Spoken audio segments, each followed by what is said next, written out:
Hello, hello, and welcome back to the Tiny Room Battle Challenge 4th edition. So excited to be here, live streaming from Durham, North Carolina, with none other than James Wiseman. What's up, friend? Yo, Daniel, super excited to be here. We got the Challengers division today. This is probably my favorite division. Last time we saw some amazing play, real Cinderella story from one of the locals here, Brendan Piercy, but he's got a lot of competition. I can't wait to see what happens. No doubt about it. So, I want to start off today by asking everybody tuning in at home to go to tinyroomchallenge.com. You can follow along and fill out your own bracket at it's a battle pass, we're calling it, but you can select who you think is going to win each of these matchups, and there will be a winner for who got the closest bracket, the most correct results. So if you want to participate as a spectator, check out tinyroomchallenge.com to fill out your battle pass.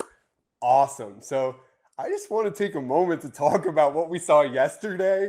There was over 30 amazing junior competitors. Everybody shredded. It was so inspiring. I'm really happy for the future of our sport.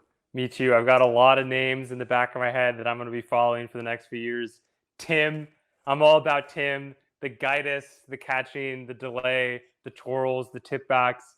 Amazing play from him. Never heard of him until yesterday. And there he goes, just storms his way with the wild card pick to win the whole thing. But also Joya. He's got some real local competition there. I think she was awesome. Can't wait to see more from her. But then we had Dinon. Oof, the rolls he did. Dinas, beautiful clock roll, beautiful counter roll. Awesome. It's like the whole Nigerian scene just has all this amazing energy. And then, Colombia, of course, multiple people who could have made it into the finals from Colombia. So just really all around amazing play, especially from the international scene. Can't wait to see more from that. Thanks again to the coaches, the parents, all the competitors who stayed up late on different time zones past their bedtime to play. Great day. So now let's put our focus into today's competition, the Challenger division. This will be our standard tiny room battle format. 1-versus-1 battles, March Madness style. We've got 16 competitors going head to head.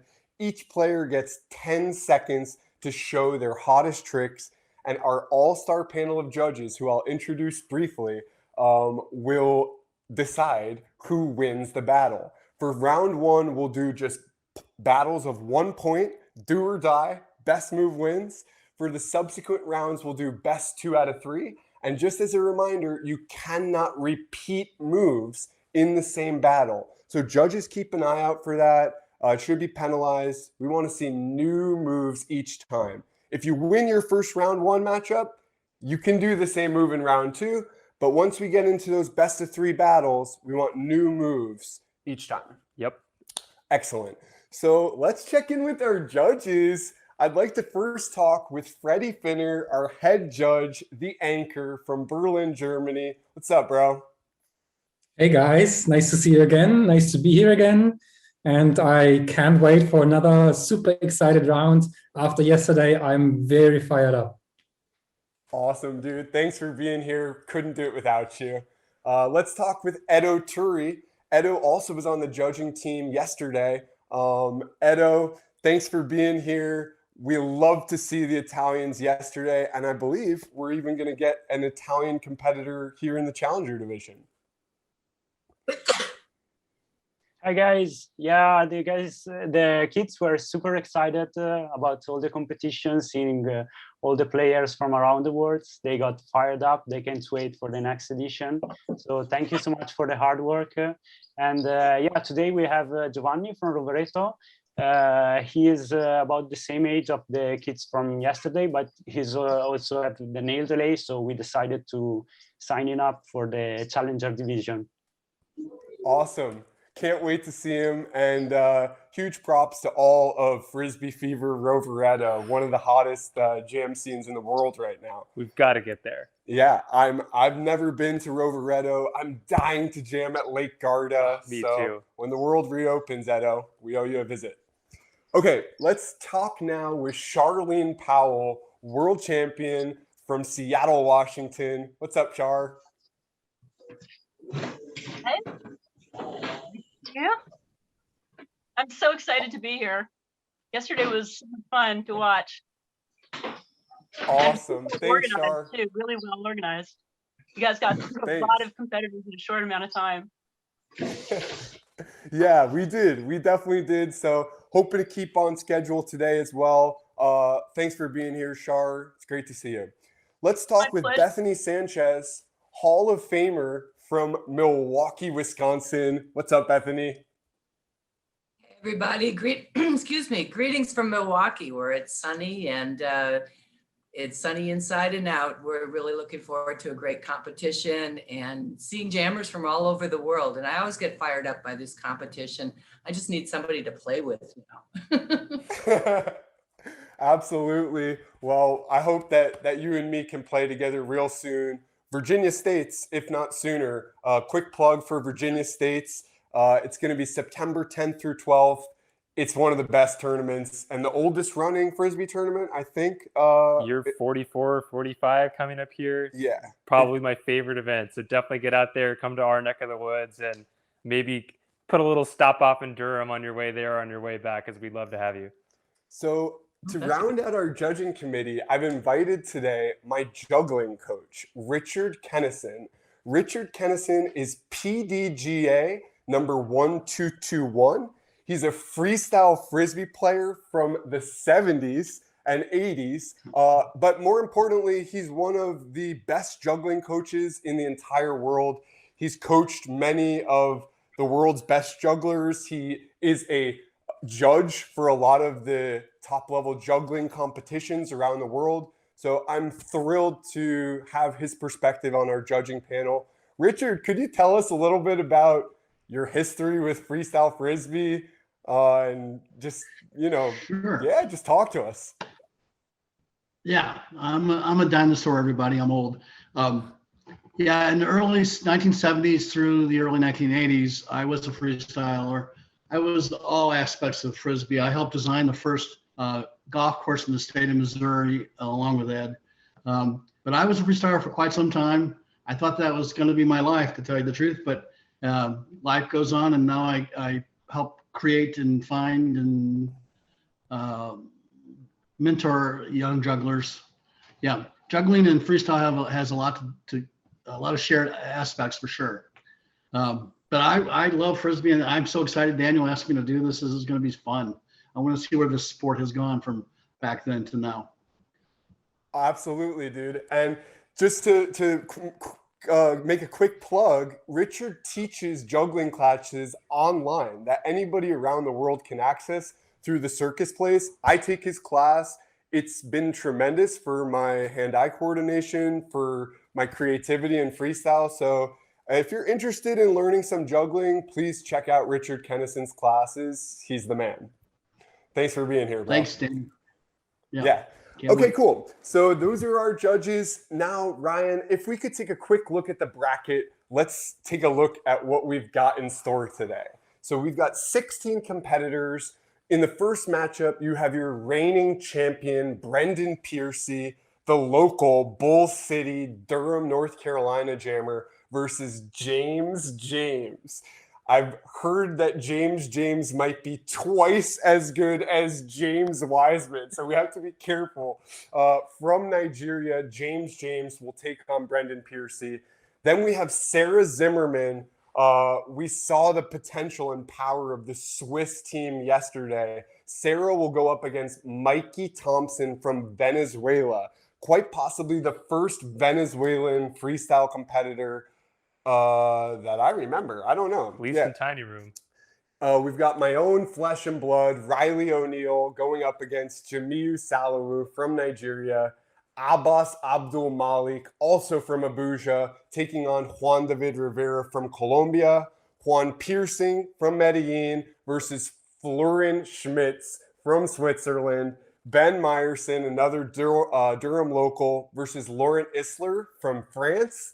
Then we've got Giovanni from Rovereto versus Timo Zimmerman from Switzerland. And rounding it out, Danazumi Akowu versus Jonathan Chusas Vanegas. And one quick thing, I'm really excited because me and Chusas are going to spend 2 weeks in Mexico City in May teaching freestyle frisbee and creating a new jam scene there. So look out, because I promise you, Mexico City will have future freestyle champions. That's so awesome. I can't wait to see that. I'm really glad you're doing that. And to all freestylers out there, if you have a chance to visit a new place, always take the new disc, see if you can reach out to the local frisbee community, set up some freestyle clinics. It really makes a big difference. And you can see how quickly we've built this international jam scene just by spreading the word. So get out there and spread the jam.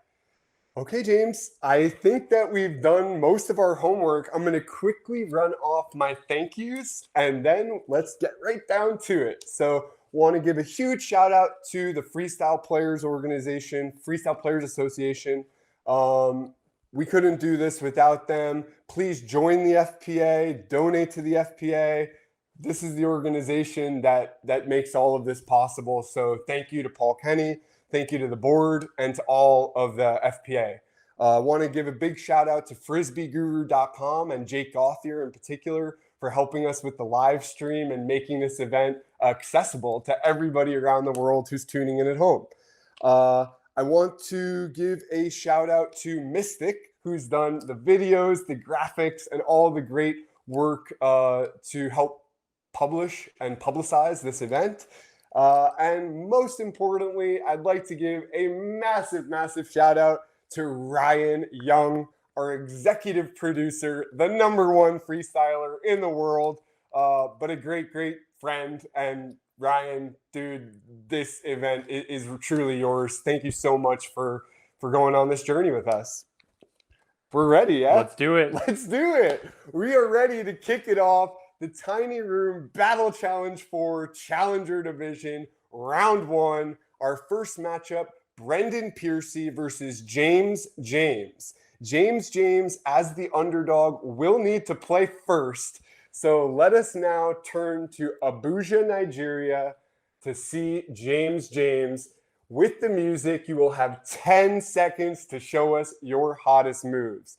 So let's give James the camera. Let's give him some music and see what he's got.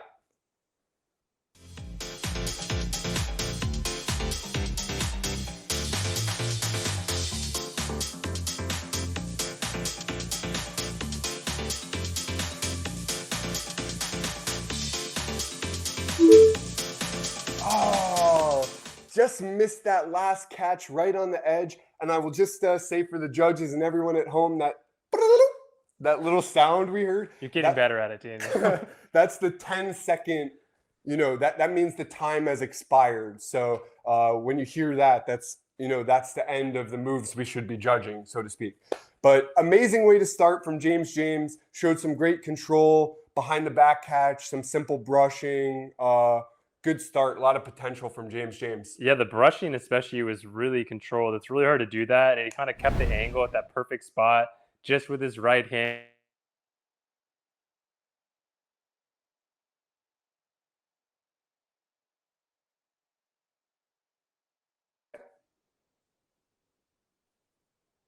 Cool. All right, so let us now turn to Brendan Piercy from Durham, North Carolina for the response. This is it, do or die, just 1 point here in the first battle. You're up, Brendan, with the music. Let's see it.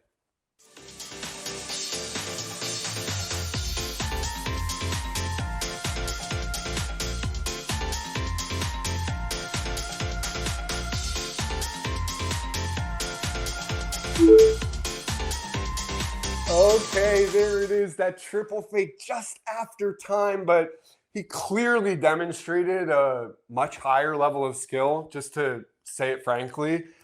He did make that one drop, but what I liked was that he wasn't afraid to seal it up and use the full 10 seconds. He didn't feel like he needed to just do one combo. Beautiful flamingo, plenty of time, and went with against the spin move. A lot of great stuff here. Should be enough to win it. I agree. And last Challengers Division, we saw Brendan go through the entire tournament without having to drop. So I think if he got his dropout now, competitors should be worried because I don't think Brendan's going to drop it again for the rest of the tournament. Okay, so with that, let us turn over to Freddie Finner. This is the first battle, so I'm trying to buy the judges a little time to make their decisions. But Freddie, what can you tell us about this first battle? Yeah, it was nice to enter this whole competition, and I like to see that Nigeria is super fired up to brush the disc. And I would like to see more of that, maybe also in a nicer environment when you have some more space to control the disc. But I love that they're going for the brushes.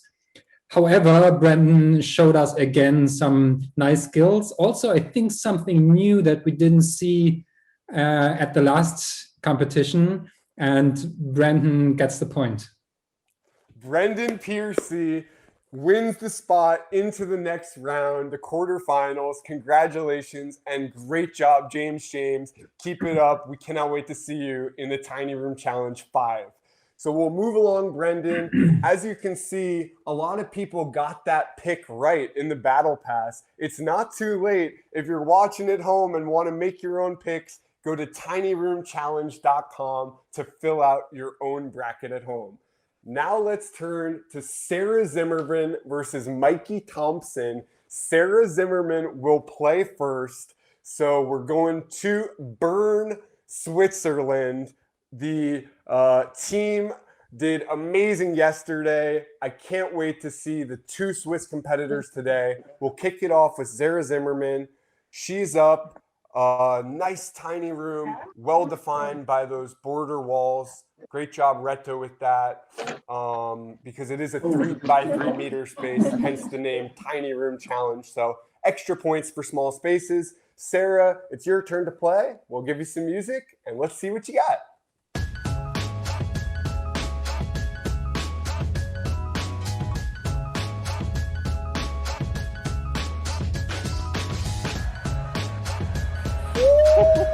Oh my goodness. She did not hold anything back. Beautiful cartwheel, beautiful guidance. I will say Reto gave her the spin, and I know personally firsthand that Reto throws a million Z's. So she did get the benefit of that, and it's allowed. You're allowed to have a designated thrower, but the judges also are giving credit to people who generate their own Z's. But amazing moves. What a showing. I mean, wow. I mean, all morning, all we've been talking about is what are we going to see from these Zimmermans and just the Swiss team in general. And you could see in the Battle Pass that I've never seen Sarah play before, but clearly everyone watched yesterday because she came in as a heavy favorite, as a total unknown. And sure enough, she delivered. And like you said, Reto gave her the throw. But one thing I appreciate is that she took it right off the throw, in that close range throw. It wasn't a handoff. So that takes a lot of skill to do that in that tiny space. But then what a move, just a perfect cartwheel, sort of pole hold, whatever you want to call it, into that beautiful Goddess. We only saw one Goddess all around, not surprisingly, from Switzerland. But wow, I got to go change all my battle passes because I got to factor in the Sarah effect. Okay, Sarah, great playing. So, Mikey Thompson de Venezuela, es hora de jugar. Si estás listo, vamos a poner un poquito música y vamos.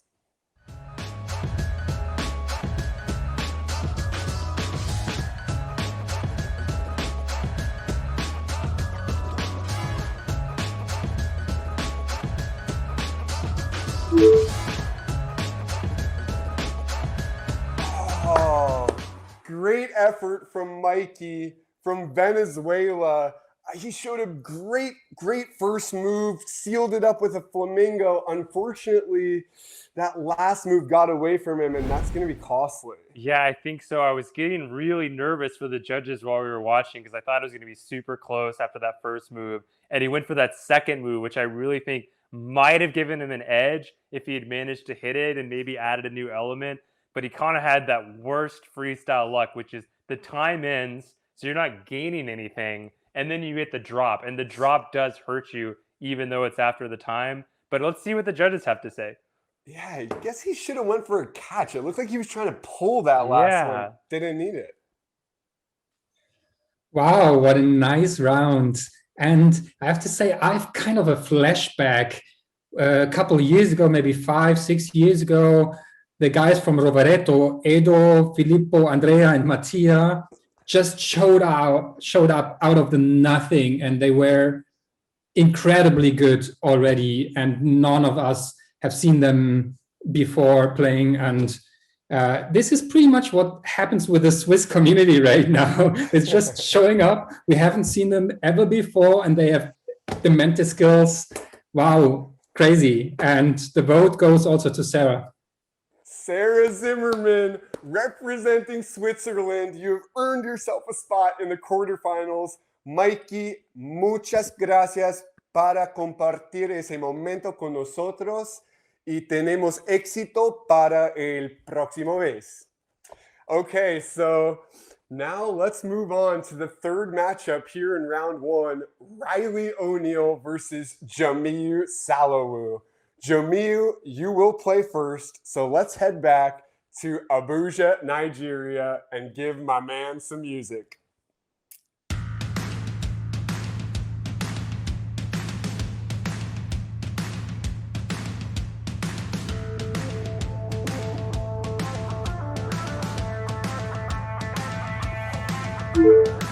Dang, such great moves. I love the way he tips it under his leg. Very unique. Yeah, that's a real old school move. We saw that yesterday too, I think from another Nigerian player. So cool to see that kind of style developing. Also, just love the infectious smile that Jimmy had. I wish I felt that way when I dropped it, because that is not what I look like when I'm dropping the disc. But great start from Jimmy. Okay, so Riley O'Neill, you know what you need to do. You are up. We'll give you some music.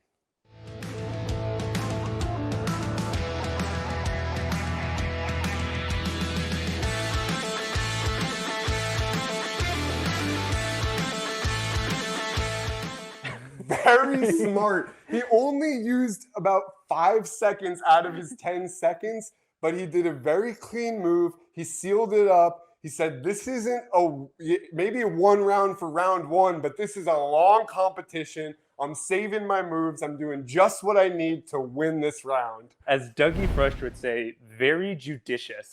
He just knew, he did what he knew he needed to do, gets a catch on the board, and just leaves it up to the judges to deny him on that clean move. Love to see him going to the mattresses back there. I know there's a little dog scurrying at his feet.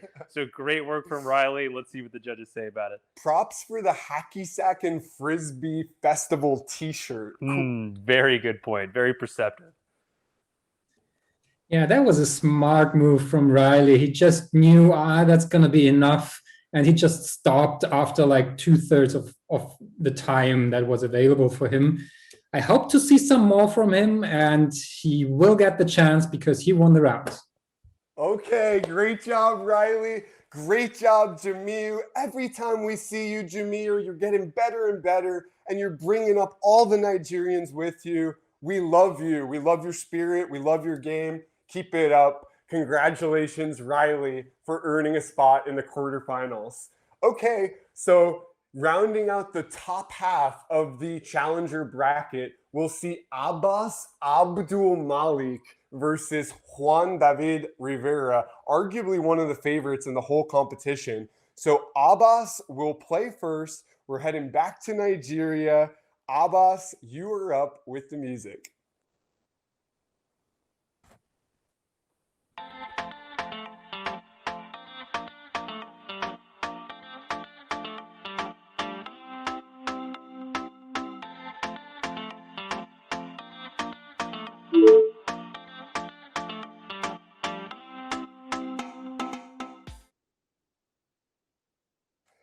Great stuff from Abbas. Dropless, first and foremost. That Frisbee never hit the ground. He made some good decisions there. As you said, we see these, and Rob McLeod put this really well yesterday. There's just these styles that emerge where you can see that all the players, they learn from the same people. They learned in the same ways because he's got that same tipping style as Jamiu, those nice, low, precise tips. some great skills on display from Abbas. Yeah, I mean, I love it. One thing I just really like about watching the Nigerian players is you just see the joy of playing, and it's really nice. I mean, I think sometimes we forget as we get better how much fun it is just to be doing these tips, just to get a little delay, just to get a basic catch. And sometimes you just got to remind yourself how much joy there is and just the really little things in freestyle. And every time I watch these Nigerian players, they just have so much excitement on their face. And I'm like, you guys get it. That's super awesome. Really can't wait to get out there and meet you all. Okay, so with that dropless performance, pressure slightly on. Juan David Rivera, es hora de jugar. Vamos.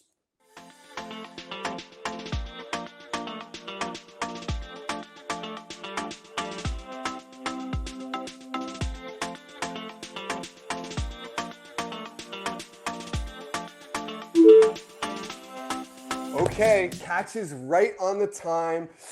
Missed that first one, which was very uncharacteristic. Super surprised to see that. Maybe some nerves and butterflies coming in, but very smartly picks it up. We can see it on this instant replay with plenty of time left to do a really well-executed move.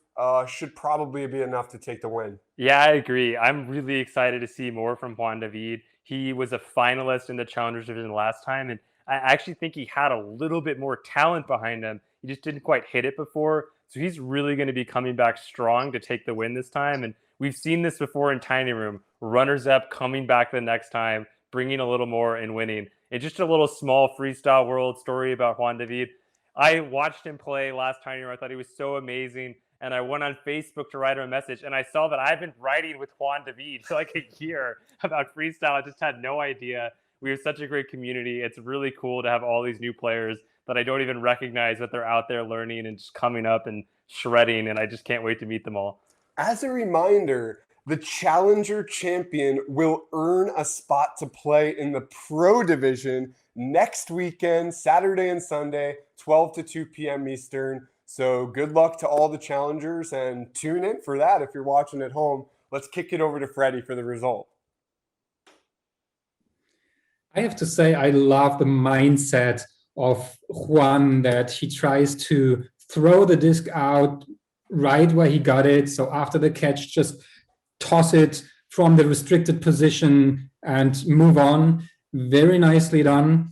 But the round goes to Juan for more solid, a little more skill level, and a nice move from Juan. Congrats.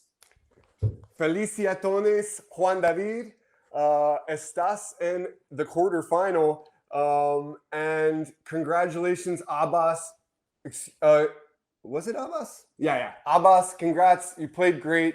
We'd like to see you in the next Tiny Room as well. So now let's head down to the bottom half of the bracket where we'll see Juan Piercing versus Florin Schmitz. We don't know much about Florin, but based on Sarah's performance, I'm a little scared. I'm sure he's going to be good. So Florin, you will play first. Let's go back to Bern, Switzerland, where we will see Florin play. Ryan, hook us up with that video. Let's cue his music. And Florin in the tie-dye shorts. Love to see it. You are up.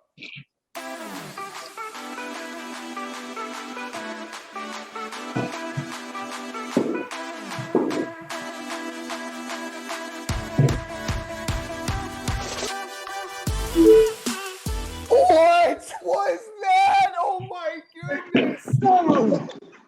That was amazing. It's just a Daniel O'Neill in the making with this powerful elbow tip. We heard it loud and clear on the stream, and going for a big UD barrel in the Tiny Room space. I said this morning, you could tell the crowd this is real. I said, Florin Schmitz, I don't know who this guy is, but he is going all the way, and I'm all in on him. He is my winner of this division on my battle pass. Watch out for Florin. Oh my goodness. Huge performance from Florin. Pressure is definitely on. Juan Piercing. Es tu tiempo para jugar con la música.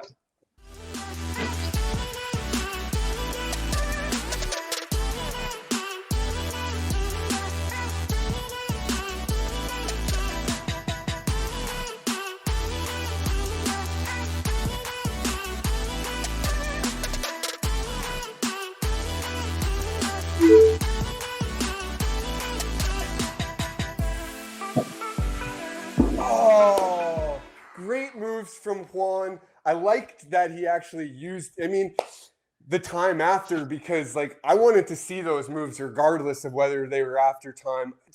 I feel so bad because he's got so many skills. It's so clear. Just didn't quite execute it. It's not going to be enough to win. Props for the Mohawk. I mean, this is brutal because we've seen Juan go really far. I think not only in the Challengers division, but even in the Pro division. He's one of our top players. But this is something that happens sometimes when you have a new player who's unseeded. They come in really low. They're supposed to be going up against, Juan's supposed to be going up against a player who's maybe not as skilled, but who knew that Florian Smits was going to be the superstar player, and Juan just didn't get the moves. But you could see from what he showed that he has all the skills there to win this whole division and even the Pro. So it's too bad to see it, but let's just make sure the judges agree with us. Yeah, we do agree. It's amazing. As I said earlier, the Swiss community just comes up. They waited for a long time to show up to make sure they're good enough. And God knows, Florian is, and he takes it home. Florian Schmitz, congratulations. You passed to the quarterfinals. Amazing moves, bro. Okay, so now let's take the battle of Ben Meyerson versus Laurent Isler. Laurent comes to us from France. Disc dog player, first and foremost, but a great freestyler as well. But first, we will see Ben Meyerson, James's own prodigy from Durham, North Carolina. There he is. All right, Ben, if you're ready, we're ready for you. We're going to give you some music, and it's your time to play.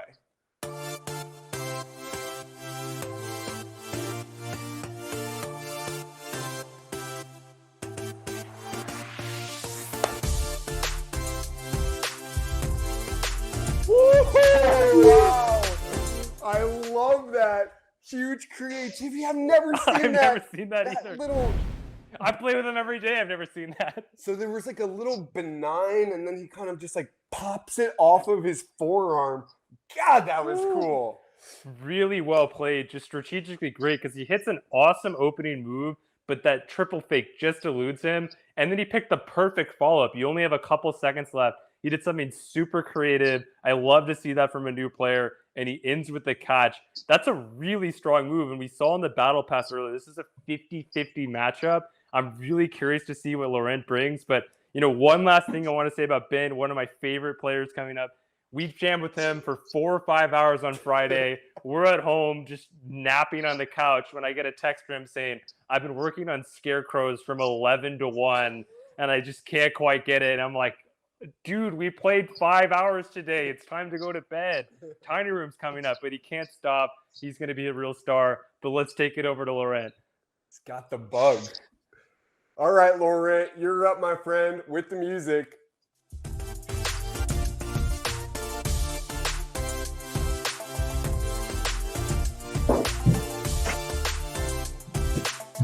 Woo! Oh my! What a response! Wow! Great guidance. I'm surprised he was able to grab that. Let's watch the instant. Yeah, replay. I gotta see need this to one see this again. again. Just gonna watch this. Great two-handed set counter. One of the only players we've seen on counter. Knee tip and a great catch. Super solid. It's going to be a difficult call for the judges. Yeah, but I'm really excited for Laurent because we've seen him compete in a lot of tiny rooms, and he's just had a lot of bad luck, hasn't quite shown his best. But that was really something there. I love the speed that he played with. I love that funky colored disc he has too. And like you said, that little Gaitis, Gotis, leg over Gotis, whatever it was awesome. And I'm really glad he saved that knee tip because it really led to that sweet catch. So awesome work, Laurent. I'm very curious to see what the judges are going to have to say about this one. All right, Freddie, what do you got? Yeah, that was very nice to see. I laughed around from Ben. Also, there was a very tiny against the spin move or moment. And that was very nice to see players on that level doing that stuff already. That's amazing. Laurent also had a super nice round. I don't really agree with the nice catch that you mentioned because for me it was a little fake because he just shooted it out and caught it with the catch. That's pretty easy, actually. It just That's looks a why little we weird bring because Freddie nobody on does and pay it. him the big bucks. Very good point. Very But, good point. however, it was a nice round, and the judges giving the point to Laurent. Laurent, congratulations. You earned yourself a spot in the quarterfinals. Ben Meyerson, keep it up, bro. You have amazing potential. I know that you've got future titles to be earned. I can't wait to play with you later today at Duke East campus. Cool. So we've got just 2 battles left here in round 1. I'm so excited for this one. I feel so bad that these two have to go against each other in the first round because they're both great players. But let's see it. Giovanni Andreoli from Frisbee Fever Rovereto versus Timo Zimmerman from Bern, Switzerland. Timo will play first. So back to Bern. Timo, you are up, my friend.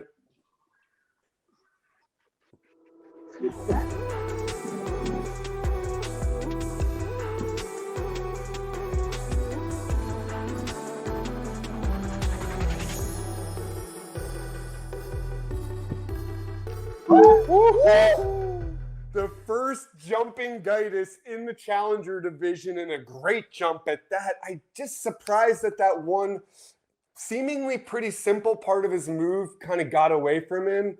That happens to the best of us. I mean, there's nerves, there's uncontrollable factors. What did happen here? Goes for the leg over spin, gets it back, but just that first grapevine just kind of slips off his fingernail. I think he wants that one back, but still amazing moves and performance from Timo. Yeah, really great. And what I would expect from all we've seen from Switzerland, I think what happened to him was what happens to a lot of new players, especially. You're kind of rushing. You're trying to get that 10-second window. You didn't quite have control of it when you went for that grapevine kind of shootout, and it just kind of fell off his fingers. But like you said, he still ended with that awesome jumping Gaitis, and he's definitely on the board and has a shot. So let's see what happens. Okay, Giovanni. So some strategy coming into play here. You are up. We'll give you some. Oh my God, that's the most beautiful tiny room I've ever seen. It's not that tiny, but it is absolutely gorgeous. Giovanni, it's your turn to play. We'll give you some music.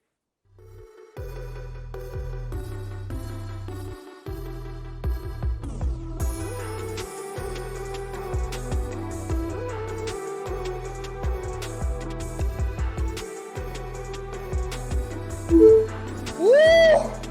Huge hot moves from Giovanni. Behind the back Osis. So Osis, just to go into some deep Frisbee science, is when you spin away from the catch. So he turns over his left shoulder, but catches that behind the back with his right hand.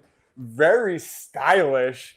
Chomping triple fake. Great moves from Giovanni, and a lot of pressure on the judges at this point.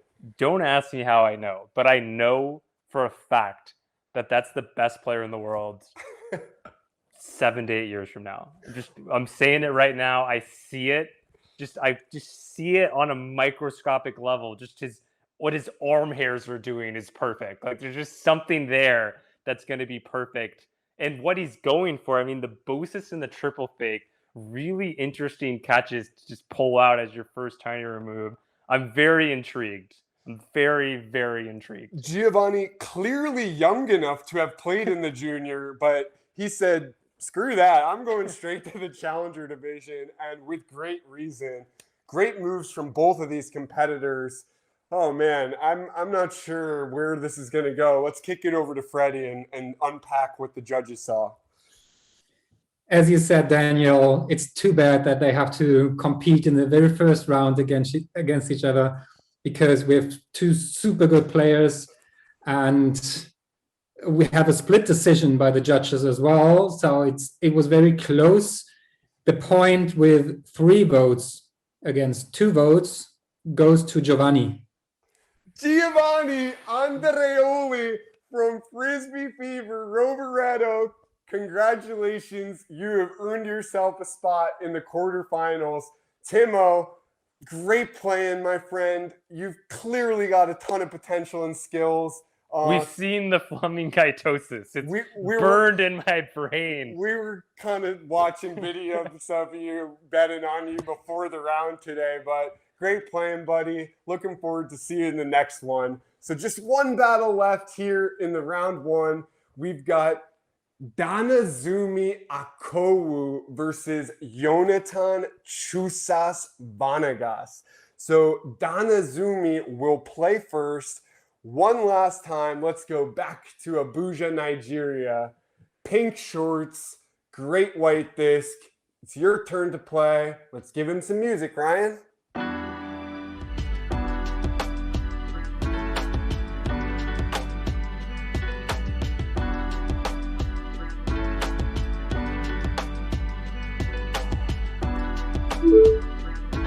Wow. Excellent skills from Danazumi. Love that back roll. And just that one, there was one thing that got away from him, that counter roll on the way back. We saw Dinas do it yesterday. But really great pace, great variety, a lot on display here. Unfortunate that counter roll got away from him, but otherwise a really fantastic combo from Danazumi. Yeah, that was really something. I think that might be the most skill for me personally that I've seen from a Nigerian player so far. He just had a lot of poise and confidence. And one thing I've noticed about all the Nigerian players is they have this just instant start switch. Like as soon as the music comes on, we're ready to go. But he really showed a lot of stuff. I really love that chest roll behind his head. That's something Ted Oberhaus does. I don't see a lot of players do it. He really hit it well. But clearly he needs to go get a lesson from Dinas on those perfect rolls, because that's what got him. But I bet you he has that in his arsenal. It just wasn't with him today. Okay, so Jonathan Chusas Vanagas, Colombian, but living in Mexico City. My friend, it's your turn to play in that beautiful garden. Música, por favor. Listo.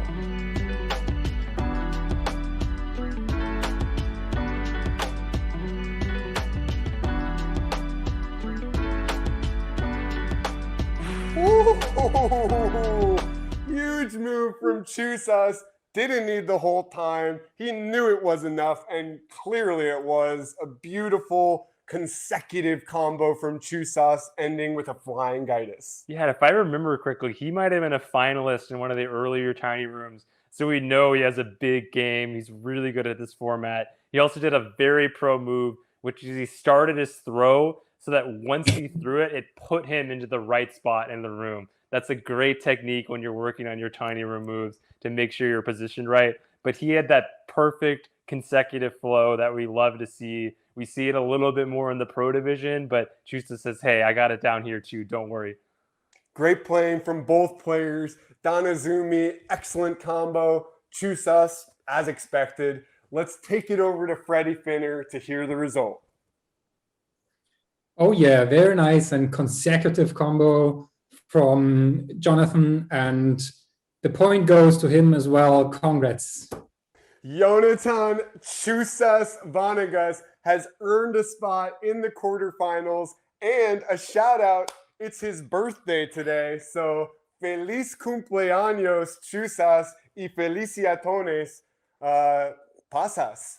Okay, so that concludes round one. So we are ready right away to kick off the quarterfinals. So James, as a reminder, we're in the quarters. These are best of 3 matchups. So one player will go. The underdog player will play first in each battle. Then the top seed will respond. The judges will assign a point.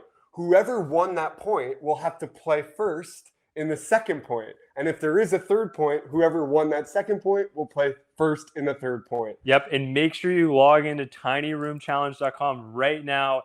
Here's your opportunity to make your picks. We love to see those probabilities pop up, and we've got some really close battles here. I'm looking at this first one, Brendan versus Sarah. I have no idea who's going to win this one, but I can't wait to see what happens. Absolutely. Okay, so we've got, just to call out our 4 quarterfinal matchups, Brendan Piercy, your reigning champion, versus Sarah Zimmerman, Riley O'Neill versus Juan David. Florence Schmitz versus Lauren All the Isler, way. and Giovanni Andreoli versus Jonathan Chusas Vanegas, the birthday boy. So here we go. Let's do it. I'm excited. We've got Brendan Piercy versus Sarah Zimmerman. Best of 3 matchup. Sarah Zimmerman, you will play first. So let's kick it over to Bern, Switzerland, and give my girl some music. So we'll just give them 1 extra second to put on their video. Meanwhile, I'm going over to tinyroomchallenge.com to make my own Battle Pass predictions. There she is, going through the moves in her head. She looks prepared. We're ready to give her some music.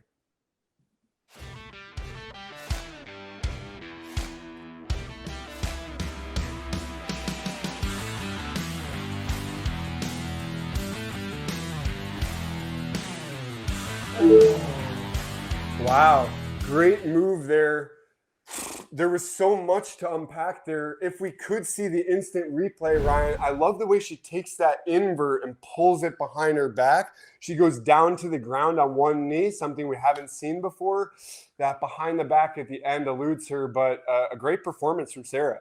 Yeah, I mean, really great stuff. Like you said, I think the most impressive move was that kind of behind the back swoop with her other arm. It got a really strange angle, but she held it together. She just missed that catch, which really she might regret, because these are 2 really solid catchers, and I think they're both going to need to catch to make the win. But let's see, the pressure's on.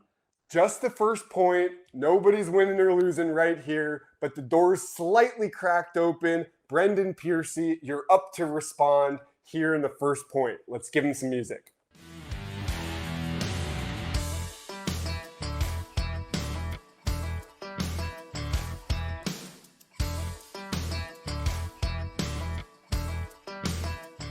Okay, Brendan, nicely done. It was actually quite musical the way he did that piccolo catch and then the triple fake kind of right on the beat.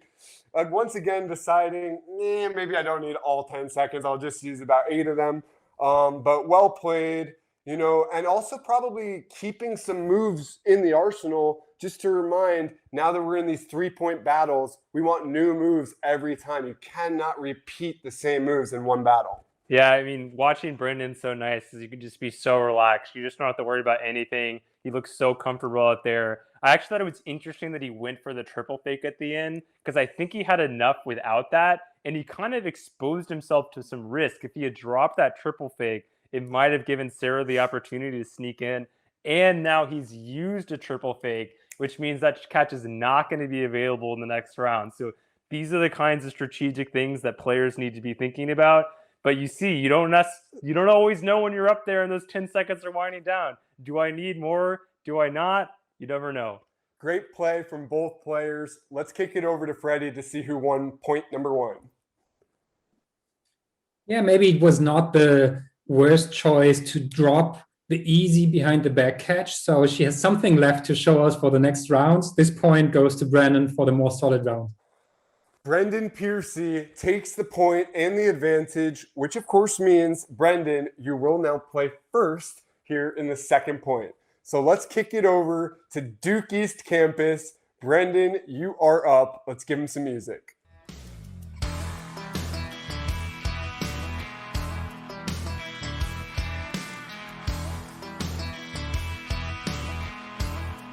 Woo! That was the Hain! A perfect full contact chest roll all the way down. Let's watch this again on the replay. Straight from the school of DNOS. Love to see it. Perfectly executed, and it hits the big Gaitis. But we know that Sarah has a big Gaitis in her arsenal. She hasn't used it. It's available. The door is still open. Sarah, let's see what you got.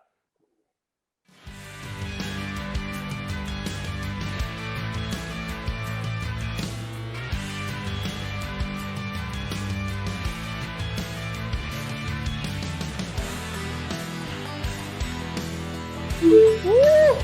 Okay, putting the pressure on. That's what I love to see. Not making it easy for the judges. She did some great moves.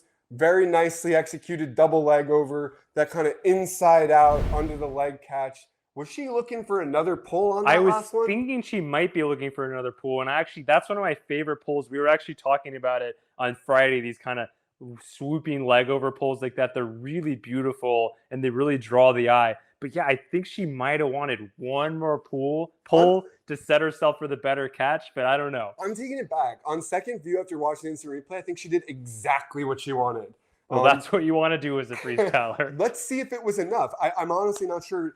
Tough call for the judges here. Let's kick it over to Freddie.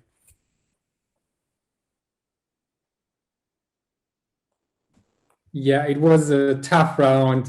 Both of them showed great moves, and I think it was the difficulty of the drawn move that we just saw from Sarah that brought her 3 of 5 votes.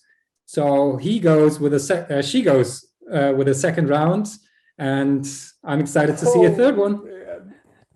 Huge upset on that point from Sarah Zimmerman. She pushes the third point. Wow, that must have been super close. Great job, Sarah. So here we are. This is what we live for. We love to see it. 1-1, do or die. This third point will decide who earns the semifinal position. Sarah, you have to play first. We need all new moves. You're up. Let's give her some music and see what she's got.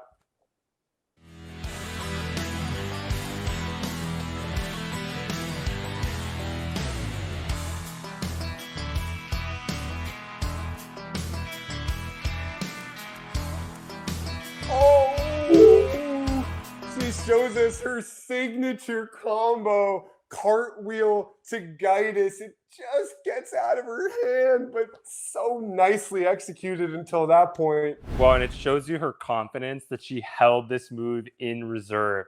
It's so impressive to keep that best move that you have in your back pocket for a third point like this, because it shows a lot of confidence. She didn't quite get that Gaitis like we saw in the first round, but she definitely put a lot on the table. But the door is open. Let's send it back over to Duke East in Bull City, North Carolina. Music, please.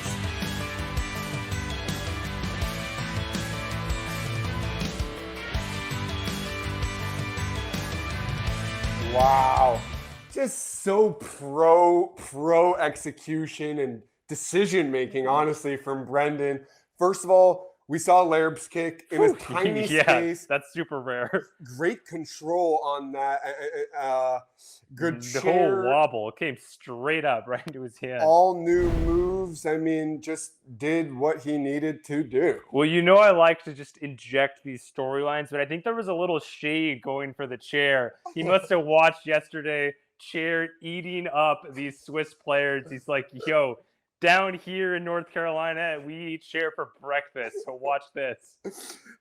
Great play. Okay, so let us now turn it over to Freddie to see who will be our first semifinalist. Oh yeah, that was a super nice round. We've seen great skills. I'm glad that it turned out that way, to see both of them competing against each other, because it makes it so exciting when two players competing, having a similar level and pushing it to a third round even. That was very nice. The last round was just a little cleaner from Brandon. We also shouldn't forget that he throws himself and Sarah gets the throw from Reto. And the point goes to Brandon and the round as well. Brendan Piercy, congratulations. You passed to the semifinals. And Sarah, congratulations to you. Well represented, well played. We look forward to seeing you in future challenges, maybe even the women's division next weekend. Who knows? So, Sarah, thanks for playing. Congratulations, Brendan. Let's now turn it over to the second matchup, Riley O'Neill versus Juan David Rivera. So, Riley, you will play first. This is the best of 3 matchup. So, right here in Durham, in the room next door, we've got Riley O'Neill. Let's give him some music and see what he's got.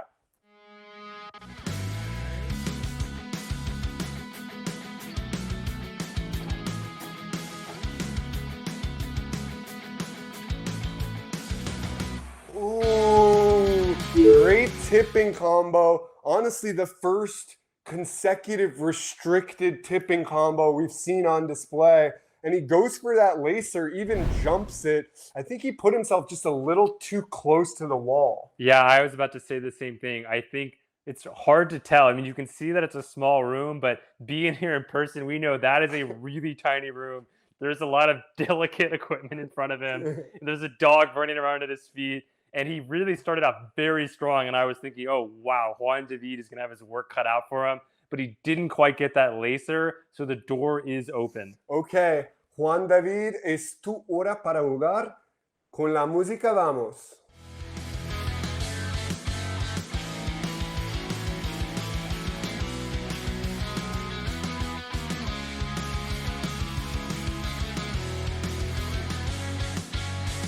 Oh my goodness. Amazing combo from Juan David. So much there. Ryan, let's take a look at this instant replay, please. First, the behind the back hold. Then he goes for the spin, pushes it behind the back. That was my favorite part, that one-handed turn over this way. That's pretty difficult. That's a hard turnover, and it's a really great turnover. But my favorite part actually is he used the behind the back set and set it, or to use the behind the back hold to set it straight up high in the air and then took it in. That's a really hard set to do. A really bold opening move, but he looks very comfortable out there. We also saw a spin in there, which we don't see very often in Tiny Room, especially in the Challenger division. A turnover. And a turnover. Both spins, control. I mean, there was just a lot demonstrated in 10 short seconds. Great job, Juan. Let's kick it over to Freddie. Yeah, it was a little unfortunate for Riley that he was restricted by the wall or whatever that was. There was just no space. But what a sweet round from Juan. That was amazing. And he definitely earns that point very well. Okay, Juan David takes the 1-0 advantage, but this is a 3-point battle. Juan David, necesitas jugar primer en ese segundo punto. Si estás listo, vamos.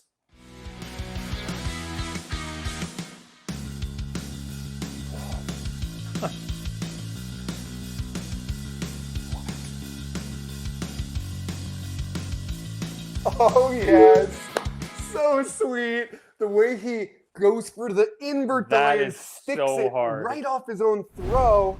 Wow. It didn't budge. I mean, he threw it straight in. No wobble, no correction. It actually reminds me a little bit of our head judge, Freddie Finner, who does a great invert straight off of these wild upside-down throws. And then, yeah, he does a different turnover this time, nails the UG Scarecrow, does some kind of weird invert flirting with Bosis move that I've never quite seen before. Makes it look really cool. Just solid play. I love his game. Good style. Okay, Riley, you know what you got to do to press a third point here in this battle. It's your turn to play. Let's give him some music.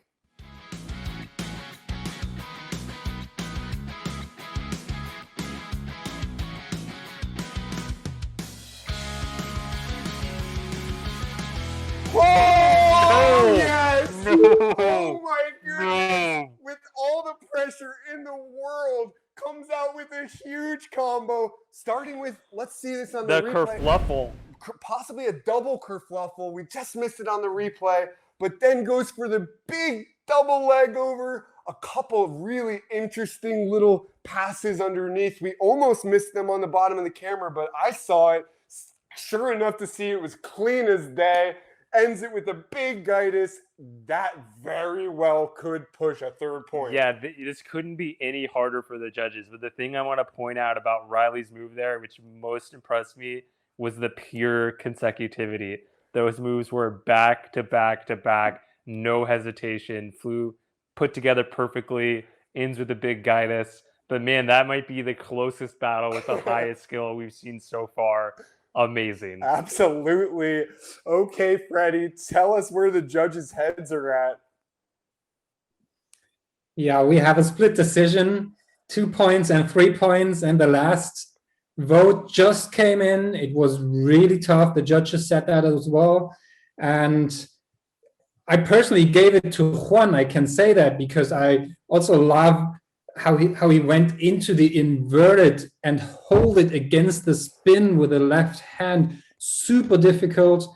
And also, I loved Riley's round, and he went with a huge pressure for a nice move, finished it with a nice jumping guidance, and makes the point, so we can see third round. Oh, yes. Riley, well done. Pushes the third point. My heart speed is so fast. This is super exciting. Okay, so reminder to Riley and Juan David, we need all new moves. We're not seeing the same ones we've already seen. This is it, the third and final point here in this quarterfinal matchup. And Riley, you will play first.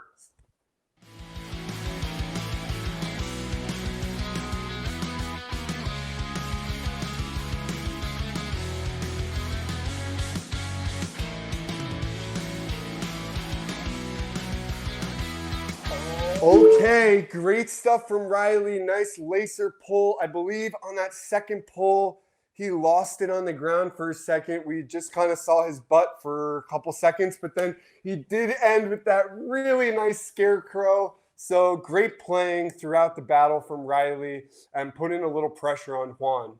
Yeah, it's too bad he didn't get that. I know for a fact that there's a lot of stuff going on in that room right now. I'm super impressed he's been dealing with it.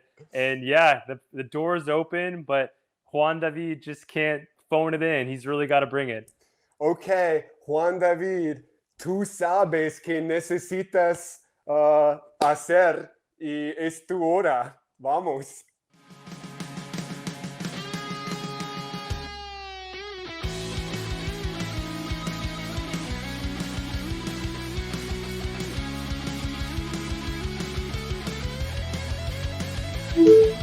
Oh!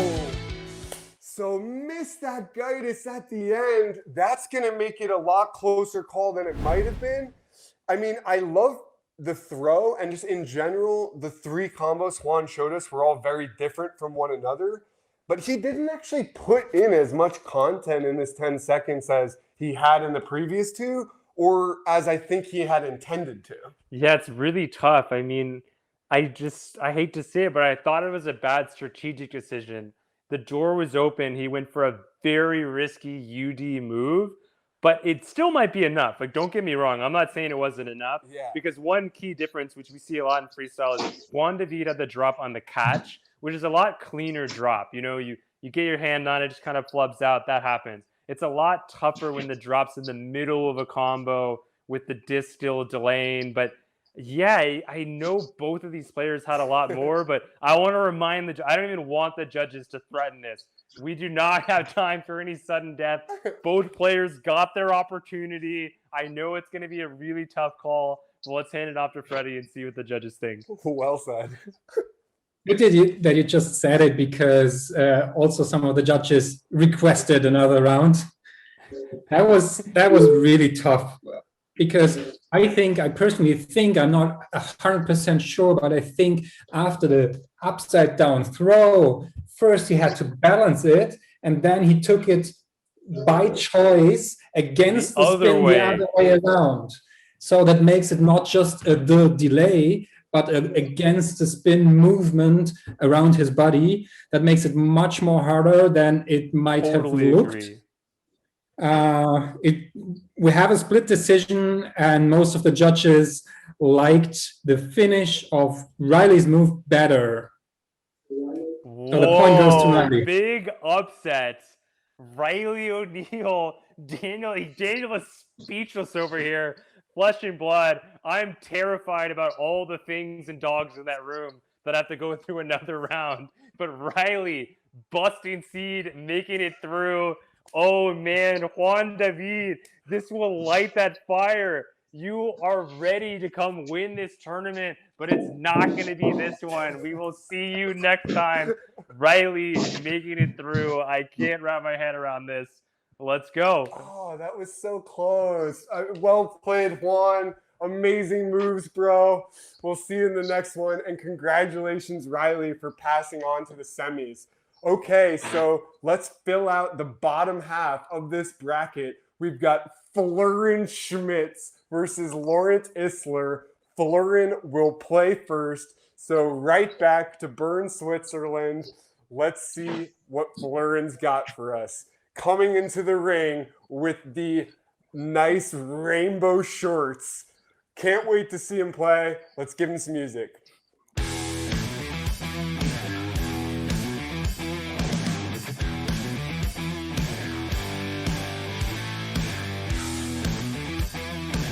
Wow. Huge moves from Florin. You said it yesterday. He's got that lanky body, that freestyle body where it's just every move he does looks so good on him because his windows are so big. He's amazing. I mean, he reminds me of Sune, Claudio Chinia. Like, he's just got all this stuff going on. Rip and throw to start out. He had that really tiny just radius. God, get it out there. Great comfort. I also detect just a little bit of confidence. Like, I feel like he was holding back a little bit. Like, he thinks he's really got this round, and we'll see. I love to see the confidence, but don't count out Laurent yet over there, Florin. Okay, Laurent, it's your turn to respond with the music. Let's see you play.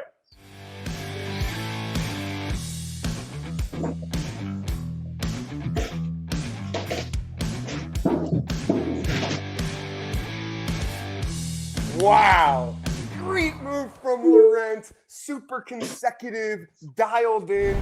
This is going to be a really tough decision. Two different moves, totally different styles, but both extremely valid and consecutive. Yeah, this is definitely going to be tough for the judges. I mean, one thing I really like about what Laurent's doing, and we were talking about this today, one of the best things about Tiny Room is seeing this growth in practice from players.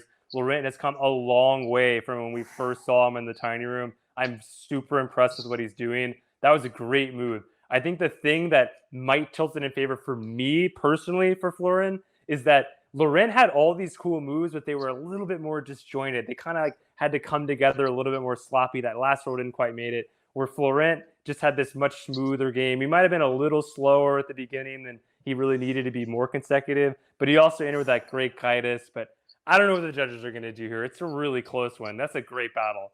That's a tough call. Let's actually check in with one judge before we talk to Freddie. I'd love to just check in with Bethany Sanchez. We saw two really unique styles here. What do you see?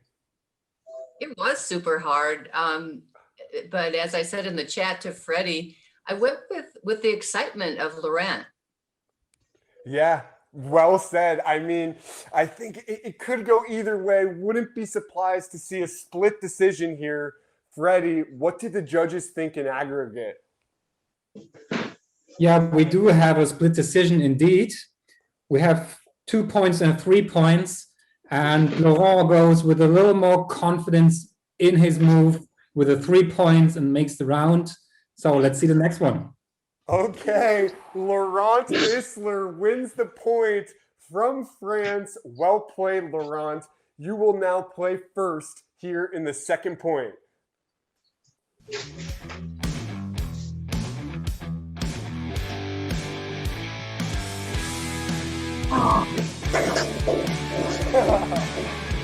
Okay, very interesting. Oof. All right. I thought he wasn't going to do a second move, but he kind of did with a little time left, and he dropped that one too. Even though the drops after time, that's an execution error and will be counted as such by the judges. We need to see better from you, bro. Yeah, I don't have a lot to add to it. I really liked his invert counter delay. It's really solid. You can tell that he couldn't believe he dropped it, which is always a sign of progress. When you just can't, how did I drop that? I know how to do that. Happens to all of us, and the door is now open. So doors open for Florin. Remember, you cannot repeat moves. So maybe Florin should be thinking about what he wants to save for round 3 if he does enough to push a third point. Regardless, Florin, you're up. You got the chance here. Doors open. Push a third point. Let's give him some music.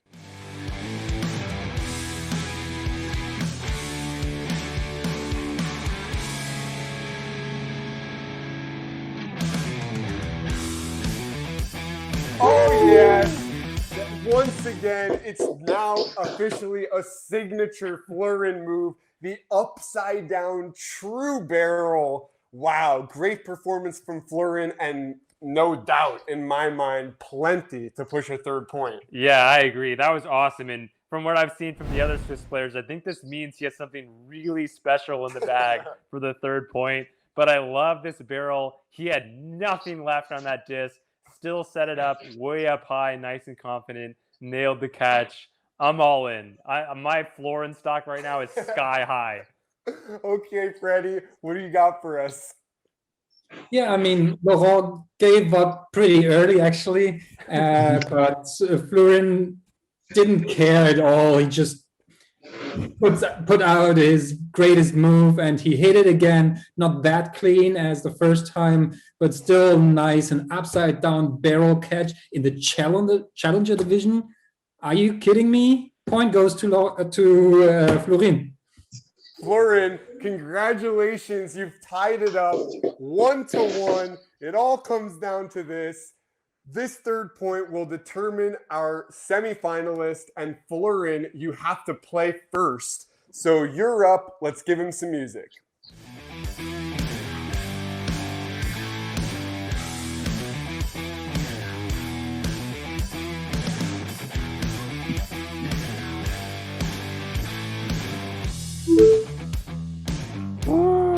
What? What was that? Monster Plus. Monster The Plus. Loch Ness Monster. Oh my goodness. Sasquatch and Yeti's baby. So we saw something that was just so unfortunate because not only did he drop it, but it goes out of the playing space where you can't even reach it. He probably lost 3 seconds right there. Yeah, I mean, that was devastating, but That catch, that though. catch is bizarre. It makes the tourniquet look like a the. That move just makes no sense. But wow, the door is wide open. Oof, you hate to see that. Okay, but that final catch definitely puts on a little pressure. Laurent, you know what you need to do. Do or die situation. You're up here in the third point.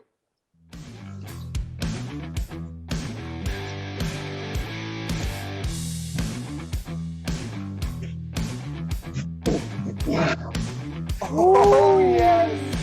Great move from Laurent. Smartly played. He kind of had that Dan Stork Roddick Yes. style on that behind the back. Love that. Yeah, I mean, the growth from Laurent, I can't say it enough. He is playing so well right now, and I think yet another tournament favorite is going to get knocked out here. But that's how it goes in freestyle, but especially here in the Tiny Room Challenge. Amazing play. Let's take it over to Freddie. Oh yeah, it was very unfortunate for Florin to lose this disc out of his reach, and he lost a lot by that. That's very unfortunate. But this catch was super unusual, and I think I've never seen that before. I would actually like to ask Florin again to show it on camera. It doesn't even have to be the catch itself, but the position when the catch is done, because I think we all didn't understand how that works. But tell us who won this point if you have that knowledge. And then, yes, let's go back to Bern and take a look at the position of this catch that Florin did. Yeah, the vote goes unanimously to Laurent. Laurent, congratulations. You passed to the semifinals. Huge stuff from you. Well earned, well deserved. But Florin, you played amazing in both rounds. If we could quickly go back to Bern, Switzerland, can you just show us the arm position that you're using here to catch this Frisbee?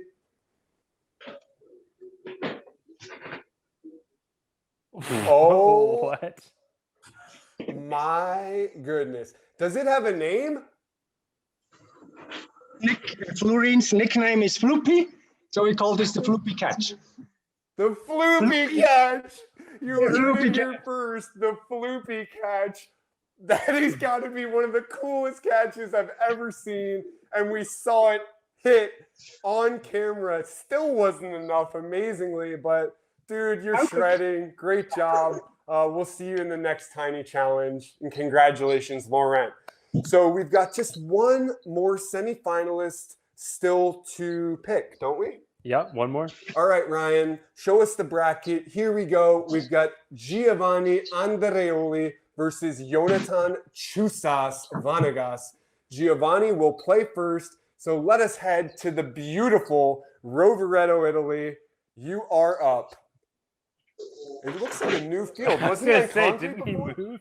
Same beautiful mountains, new field. You can see he's marked out the 3x3 meter space with the frisbees. Making adjustments. That is really smart. That is going to be well noted. You are up, Giovanni, with the music. Oh, no.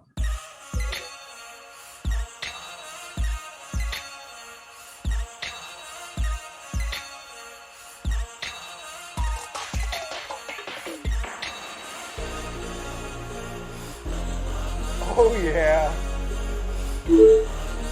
Wow. Gets that beautiful flamingo right on the time block.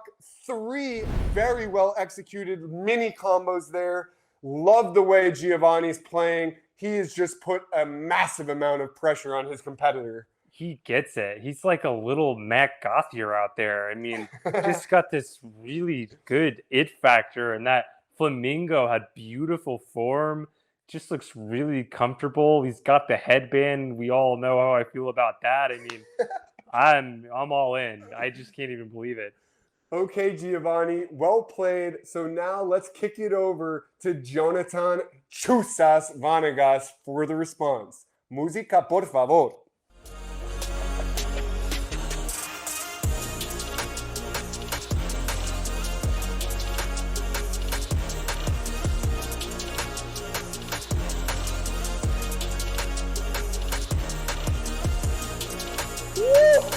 Wow, this is a great combo from Chusas, and will put a lot of pressure on the judges because both of them executed flawlessly. Chusas chooses to go one longer combo, puts a lot into it. I love the way he uses that chest roll as the set directly into the flamingo. This is not an easy decision. This is super, super hard. I mean, it's tough in these situations where you can tell from a player that they have a much stronger skill set. I mean, you can see by watching Chusas that he's been doing this a lot longer. He's got a certain just poise that you get as you play. But when I just think about it, what I just saw from Giovanni, I mean, there's 3 perfect catches, really well executed. He fit more content into the block. They both had 10 seconds, so it's not like, you know, sometimes it's hard to judge a 30-second combo versus a 5-second combo, but they both had the same amount of time. But boy, I don't know. Like you said, the chest roll into the catch was really great. Yeah, good luck, judges. I mean, I don't know. I would like to talk with Richard Kennison. Richard, you know, I know you come from freestyle, but from decades past, you kind of come to this with a little bit of an outside eye and maybe not the same level of knowledge or context as to the specific moves. I'd love to hear from you, like, what jumps out of you? What's catching your attention and giving the vote to one player or another? What would you like to see more of? Well, 10 seconds is so short, so I really respect how much they pack in those 10 seconds. Obviously, not dropping is a strong element. And in regards to their risk factor, maybe it's okay to drop. But just a cohesive beginning, middle, and end, back to back to back is very nice too. So, yeah, I'm seeing some incredible freestyle today. Awesome, Richard. Really good points. So beginning, middle, and end, a little mini arc to your 10-second story. And of course, you know, you said that back to back to back. I think that's just another way of highlighting consecutivity, which is something that you and I have been talking about the whole time. Our whole lives. Yeah. So really, okay, cool perspective there. Let's kick it over to Freddie. This is a difficult decision. Who did the judges give this point to? Yeah, I've heard from 2 judges actually that they gave the point to Jonathan for better consecutivity. I personally gave my point to Giovanni because he filled the 10 seconds just a little better. So we had a little more content after all. And we have 2 points against 3 points, but Jonathan brings it home and we can see third round.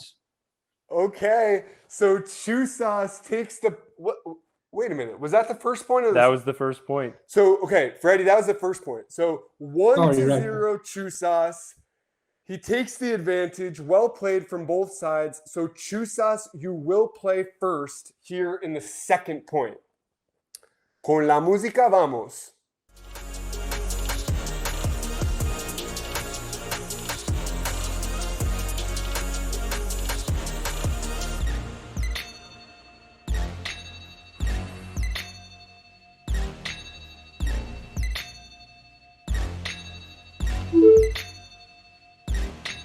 Ooh, I don't think that's the round that he wanted. I mean, he had 2 drops in there, a little bit of repetition. He went for that chest roll. I think things started to go wrong right at the beginning. He was going for this really advanced turnover, and he didn't get it all the way over. So he kind of had to make this last-minute reaction adjustment to try to change the turnover to make it. Loses it there at the end. But he still put a lot of content in there. I think he heard what the judges were saying, what we were talking about before. Oh, maybe with Giovanni, I better use the whole 10 seconds because he's going to be bringing his game. But the door is now open for Giovanni. Let's take it over to him.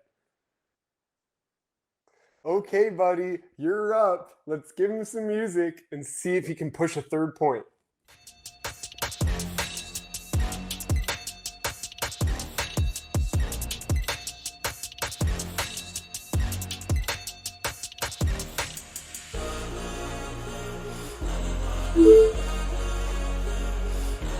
Oh, wow. Dang, it's another one of those cases similar to Florin where not only did he drop it, but it kind of rolled away. And with only 10 seconds to use, that's really costly. Yeah, I mean, it's still tricky.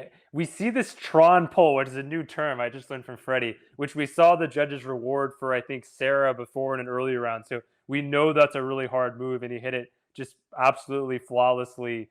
That catch just fell out of his hand, had that bad luck where it rolled out. He did get the behind the back. It's going to be tough for the judges. I mean, I actually think Giovanni's round was cleaner, but obviously we saw more skill from Chusas. So it's really just a tough call. And we've seen this before. I hate it when both players have just like the heinous first round and then both players have a tough second round. So it just feels like there's just a lot of randomness and you don't always get just the right move at the right time. But let's take it over to Freddie, see what the judges think. Yeah, that was a tough one. I actually like the Jonathan's decision to go as hard as he possibly can after the first drop and going for the barrel catch try.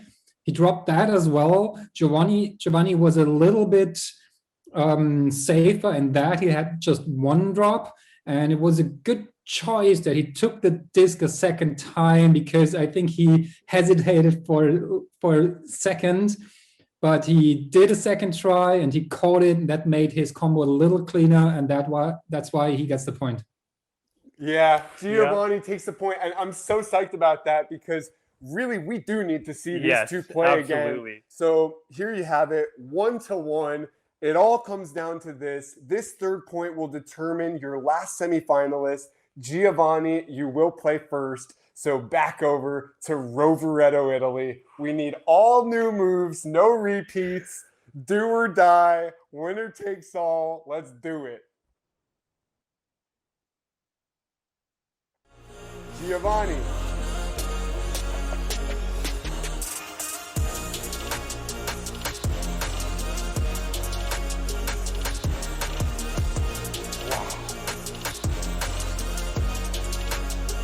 Oh, yeah. Great moves. Once again, showing us 3 combos, 3 catches, perfectly executed. I don't think there was any repeats in there. It's tough to say. That spinning under the leg catch had a lot of style. What else can you tell us, James? So it's tough. I actually do think there were repeats at the end, but they were kind of gratuitous. Really, the whole move here is about the first combo that he did, which was totally new. And, the rest is just dressing. The judges can do with it what they think. But again, we see 3 catches, which I think is worth something. He went a little over the time. But man, I just love his game. I love his style. That spinning catch is really cool. We don't see a lot of spinning in the Challenger division. He also just has that killer instinct, just that look. You see him looking at the camera, no nerves, just ice cold blood, ready to go on a do or die situation. I am fired up to see more from this player. He's in Rovereto. We know what kind of freestylers are produced there. This guy's going to be a star, but he still has some work to do because let's take it over to our next competitor. Okay, Chusas, do or die. You saw what you need to beat. Es tu hora para jugar con la música. Vamos.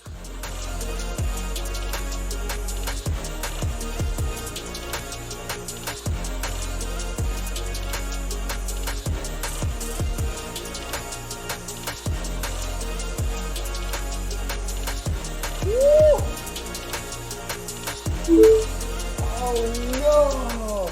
So huge mistake from Chusas because he did not need to throw it again.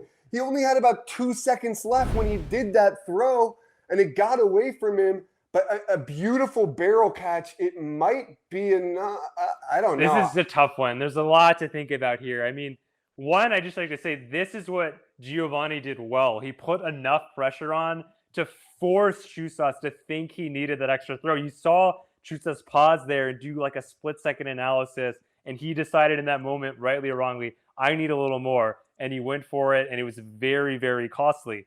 But on the first part, one thing that's also a little tricky is he goes for the barrel. He went for the barrel before and dropped it. So in some sense, it is a repeat, but I think judges tend to think about it a little differently. Like, you're shaking your head there. Some judges will let you go for it a second time if you dropped it before. But I think, there's a little bit of leeway there about how the judges might think about it. But let me just say, super Hayne move. Super Hayne move. I think Chusas maybe even should have won an earlier tournament. He's one of my favorite players, and he could definitely still take this point. So let's see what the judges say. Oof, tough. Okay, Freddie, what do you got? So I actually agree with you, James. When a player makes a try, but he didn't quite get it, then I count it as a catch when it comes to variety. When you set up the disc somewhere and you make a jump that looks like a barrel, but it's not even close, then I'm not going to count it as a barrel try. But this was clearly a barrel in the first round. We saw it in the third round as well, and that was pretty much the only thing that was accountable or could have been enough to beat Giovanni with his 3 moves, all caught, and that's why the point goes to Giovanni. What? This is the Cinderella Giant Slayer hashtag Faf de Klerk. Like, this is some crazy stuff.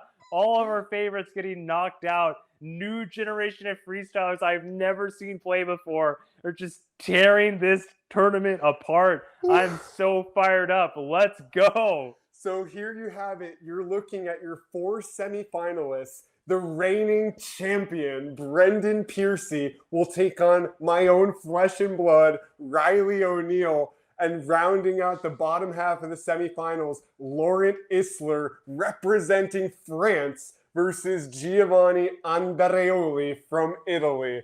Let's kick it right off. We've got Brendan versus Riley. Riley, as the underdog, of course, needs to play first. This is a 3-point battle, and the winner will be your first finalist. Let's see who it is. Riley, if you're ready, we're ready for you. Let's give him some music.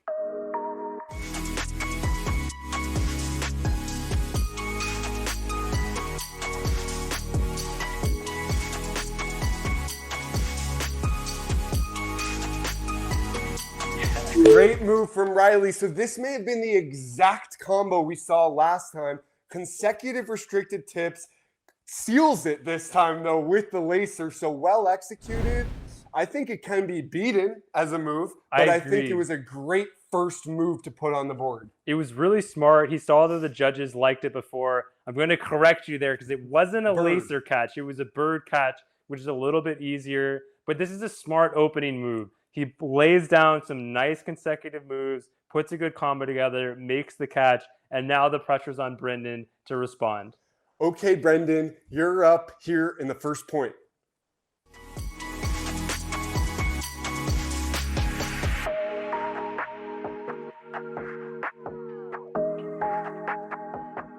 Woo!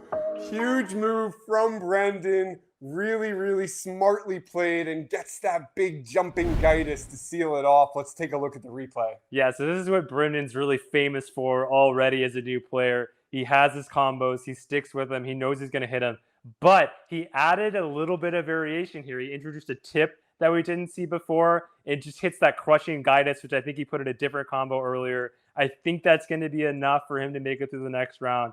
And let's not forget, I think we're so used to seeing Brendan shred that it's easy to miss that he's hitting a perfect full contact roll. He's only been playing 6 months. That's a beautiful roll. Really awesome move. So kudos for that.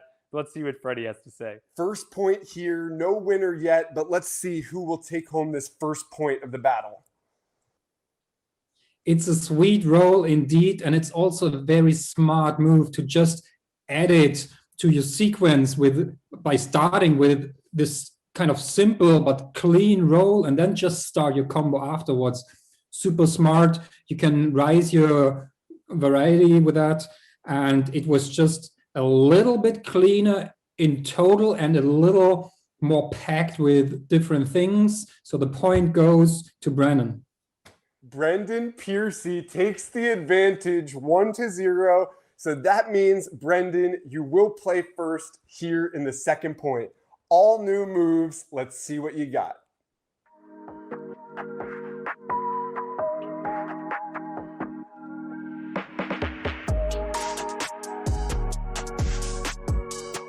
Oh, no!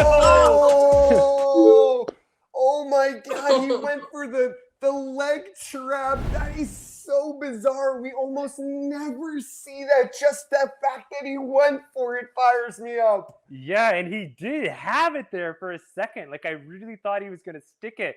But then he just had that lack of balance. So he had to just kind of do that jump. And that jump is what pushed the disc out of his leg there. I'm not even used to saying that. Push the disc out of his leg. Doesn't happen very often. But still, the combo before was really great. Again, we had that perfect, clean clock Lerps kick, which is a little less common because it requires your left foot, not your right foot. Makes it much harder. So still showed a lot of stuff there. Still just throwing shades at the Swiss with the chair. But the door is open. So Riley, let's take it over to you and see what you got.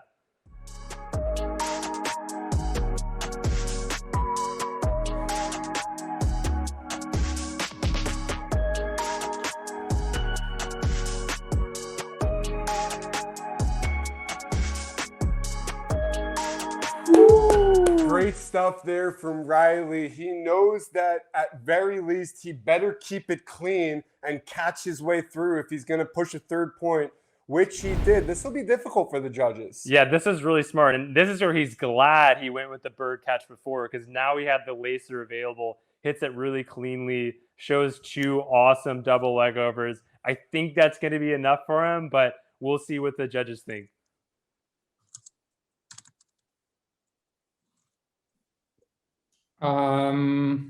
Just a second. Votes are still coming in.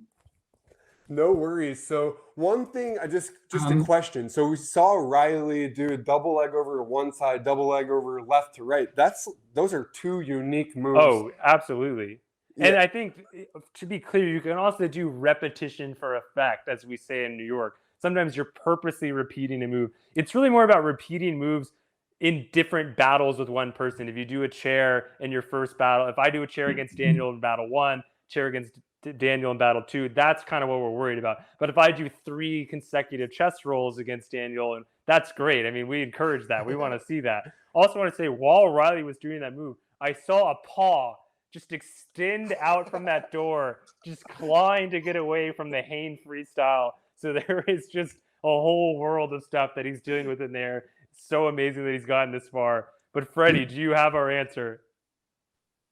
I do have an answer. I would like to mention one thing. What I really like when Brandon played, he chose again to show a couple sequences within this move, and he finished, correct me if I'm wrong, but he finished with a little kerfuffle in the end by looking into the camera. It was not even meant to be part of the move because he thought it was already done, but if I'm not wrong, it was still within the time, and that just shows how confident he feels with the disc. He doesn't even have to look at it by making tricks. That was very nice. Nevertheless, this was not quite enough to win this round. The point goes to Riley. Riley O'Neill once again does what it takes to push a third point. Wow. So here we are, 1-1. This single point will determine who your first finalist is. So we need all new moves. Riley will play first. The dog is trying so hard to get out of the room, but you just got to stay there and watch one more move from Riley, buddy. It's your turn to play. Let's give him some music.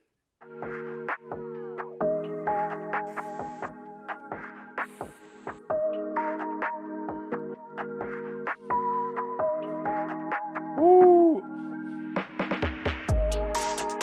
Yes! Very nice stuff from Riley. That first kerfluffle almost got away from him. Kind of smart to just make sure that he was going to keep that off the ground, and then showed a lot of content with the time he had remaining.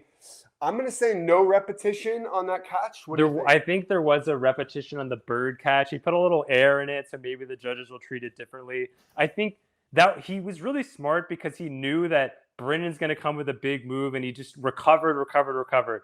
You know, that kerfluffle wasn't quite there. His first throw wasn't where he wanted it. But every time I thought he was done, he managed to just find a way out, add a little bit extra, and just really put the moves together. That might be enough, but the door is open for Brendan. Pressure's on Brendan. You know what you got to do. Here in this third point, let's give him some music.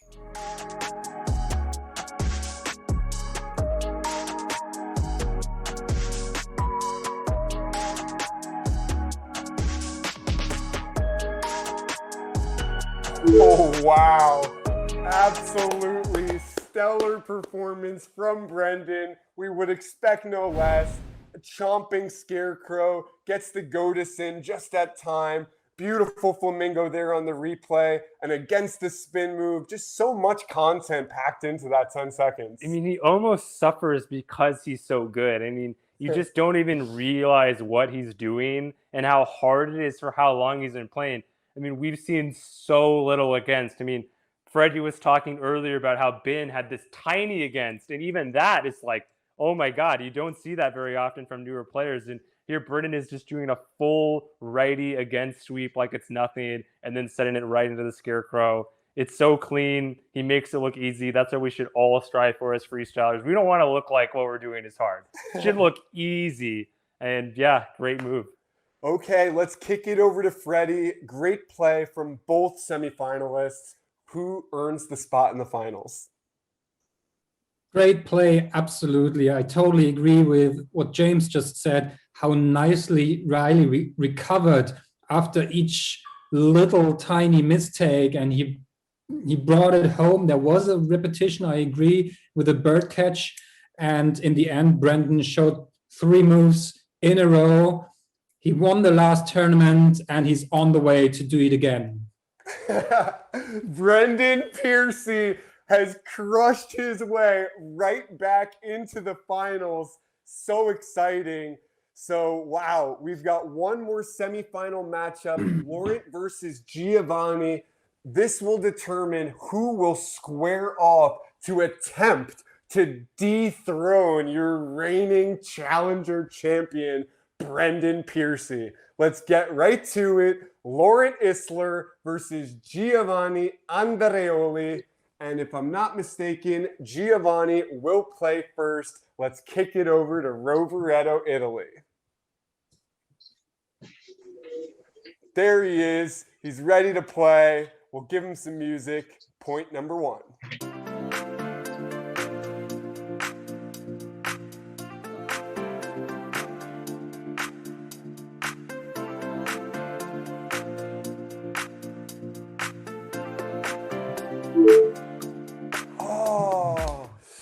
So good moves from Giovanni. You know, I think we've seen some of these moves, but obviously this is a brand new battle, totally valid to bring those moves back. And when you're practicing for something like Tiny Room, you should kind of know what your combos are. He did some great stuff, did have one drop at the end. Gotta love that spinning catch. No, I mean, I think it's amazing what he's doing. And I actually think he used all the same moves we've seen before, but he was kind of putting them together in slightly different ways, which is really cool. That's kind of what freestyle is about. You got your arsenal, but you're constantly mixing in matches. It's like keys on a piano. There's just an infinite way you can put them together. But my favorite part is his drop at the end, because he could not believe he dropped it. He has shown no emotion this whole tournament, just rock steady, a lot like we've seen from Brendan. But on that drop, he just could not believe he dropped it, which shows you the kind of confidence he has as a player, and he's just going to be a star. So, Laurent, you are up with the response here in the first point. Let's give him some music.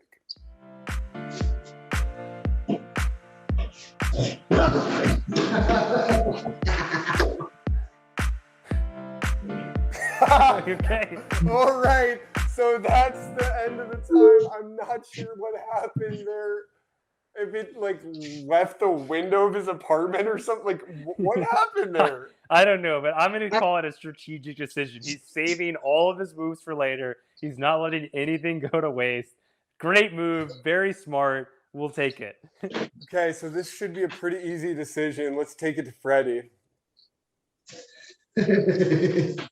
Yeah, the point goes to Giovanni. Giovanni Andreoli takes the first point and the advantage. So, Giovanni, you're up once again here in the second point.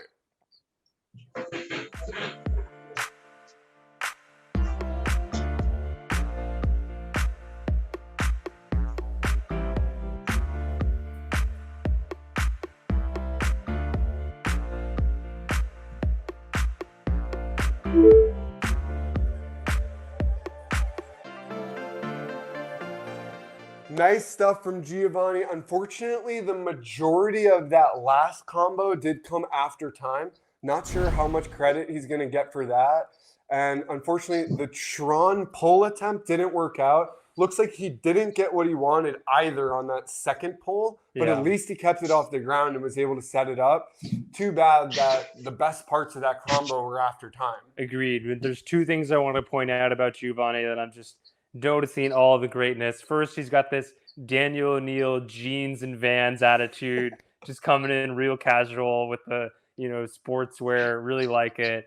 But I mean, I don't know. I'm obsessed. He's just awesome. I love this guy. Okay, so Laurent, the door's open. You know what you need to do to push a third point here. It's your turn to play.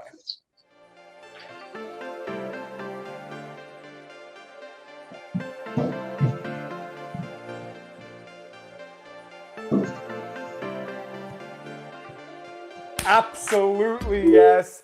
That is exactly the kind of play we want to see from you, Laurent. Really, really nicely put together. I think on that last chest roll, similar to last time, he's not getting that full contact all the way down the arm. Nevertheless, I think this will be enough to push a third point. Yeah, that's a really explosive move. I think Bethany said something about this before. He's just playing with this really strong intensity and energy. It's really exciting. But like you said, the only nitpick is we got to clean up that roll. The second arm on a roll is always the hardest part, not only for new players, but even experienced players. If you're out there working on that roll, think about that second arm, get it clean. But that is a nitpick because that was a Hayne move, and no doubt he's going to make it to a third point. So let's take it over to Freddie. Yeah, nice. It's getting so exciting here. I can't wait to see more what's still coming here. And I have one request, Daniel, because the point here goes to Laurent. So we're going to see a third round. And I would like, after the third round, you to ask Edo to give us a little more information about Giovanni, because I would like to know how old he is, how long he plays, and some information about him. So if you can keep that in mind, this round goes to Laurent, and we can see a third one. Cool. I'll definitely do that. That's a great idea, Freddie. Let's find out who our finalist is first. We got 1-1, super, super exciting. This third point will determine who will face off against Brendan Piercy in the Challenger final.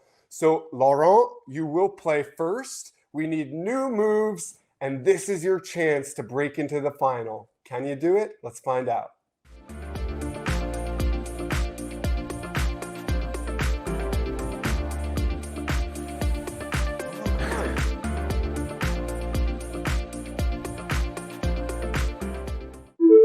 Oh, okay, so Laurent maybe comes from this school of New York where it's like when the drop happens, it's like, I'm not picking that shit up. Like, I'm going to own my mistake. I dropped it. That's it.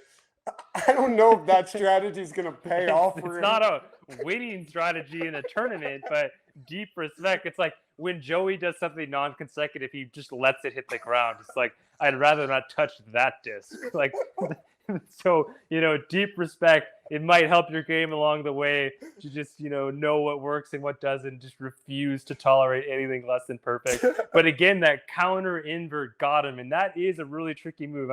When I was learning all the inverts, the one that really got me was the righty counter. The lefty counter, no problem. But something about that righty, the disc is trying to process in. It's really hard, and, Laurent fell victim to it there. But the door is open. I can't believe this tournament. Just amazing stories. I also think this is the third or fourth semifinal round to go to 3 points. But Giovanni, what do you got left in the tank? So Giovanni, you know what you need to do. Let's give him some music.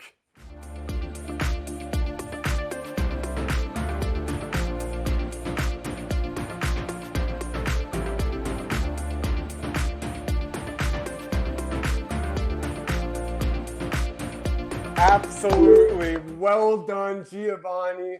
Really, really nice display there. Love that he, went for that second try on the spinning under the leg. We've already talked about how much we love his form on that move. He hits it the second time. It wasn't perfect, but I think it's enough to earn him a spot in the final.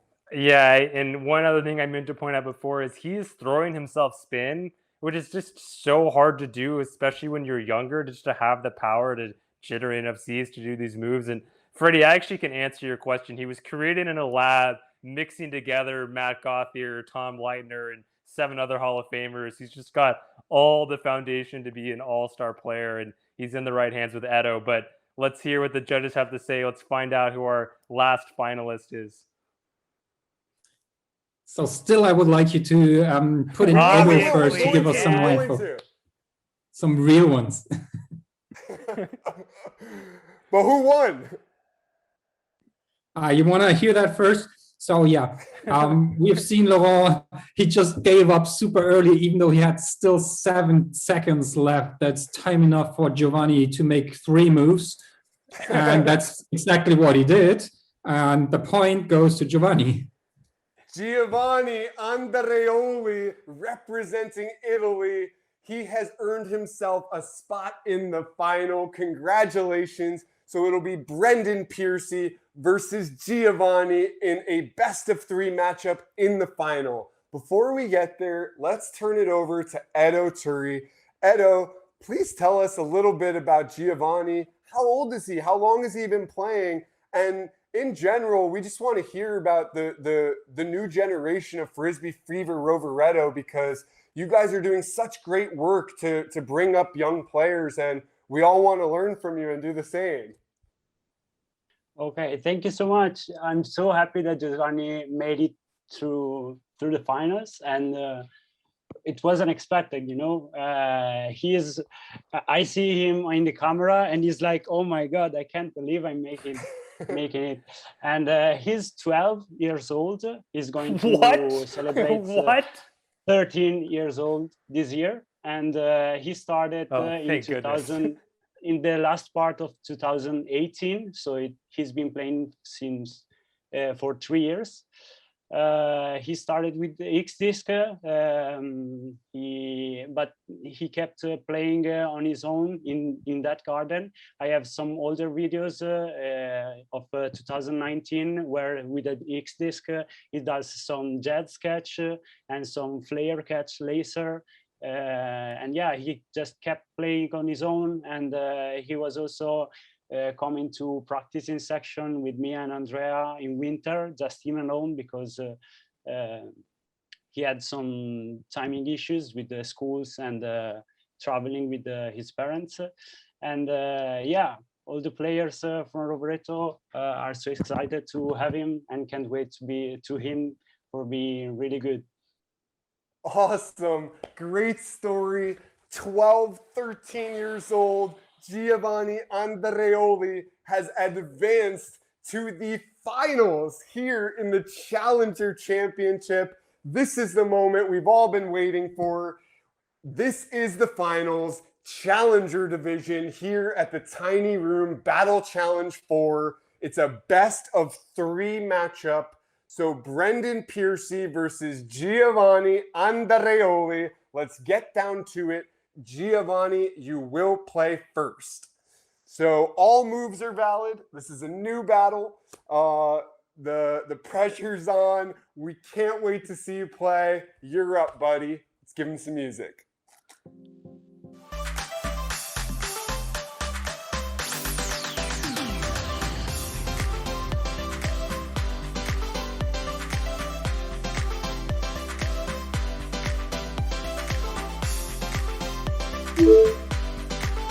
Oh!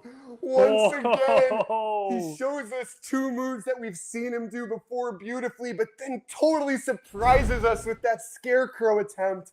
Oh, I think he really went to just hit it with a lot of force, and it just unfortunately bounced out of his hand, but great form regardless. That sequence tells you so much about him as a player because he is coming to win. I think he didn't do that before. He brought that pain scarecrow attempt because he knows it's the only way to put pressure on Brendan. He is not looking for the consolation prize. He is looking to take this thing at 12 years old. I cannot believe it. I think he is amazing. And the pressure is still on because I actually think his first 2 moves were just about as clean as anything he's done this whole tournament.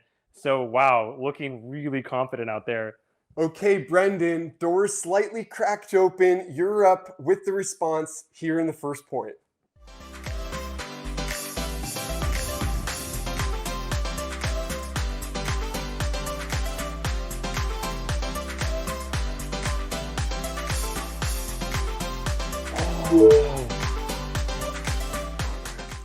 Tries to throw I the knew shade. he was going to do that. He tries to throw shade at Giovanni by going for the scarecrow, but that's what you get, and it eludes him in basically the same exact way. It did. So believe it or not, I think that's a really smart move. I think if someone goes for a cool, like unique move, and even, especially if they hit it, sometimes the way to just put the pressure on the judges is say, okay, I'm going to do that move and better, so you can't take this away from me. Whereas sometimes if you go for a whole different move and it's just different styles, the judges can't tell. So I think that's what Brendan was thinking, but came back to haunt him. He drops it in the exact same way.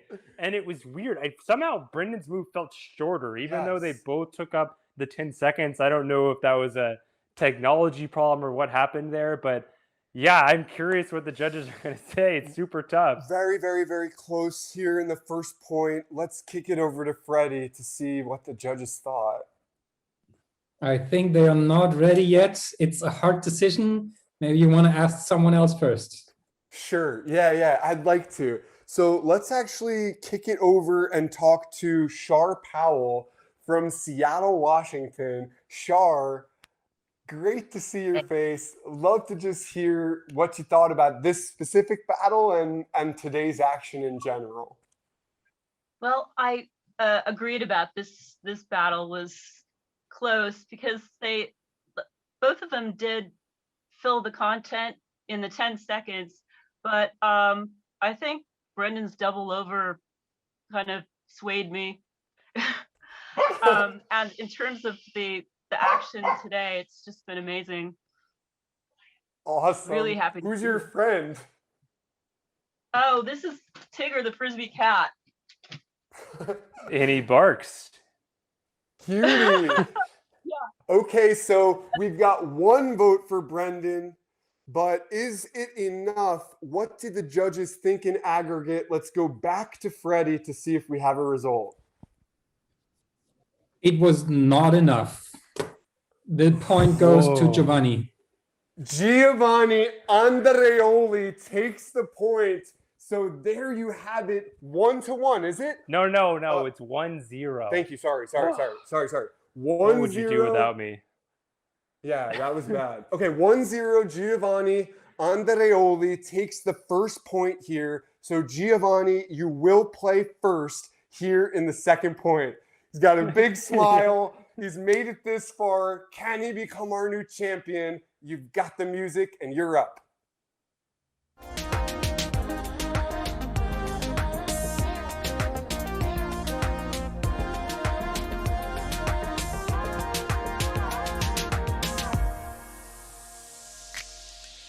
Nicely done.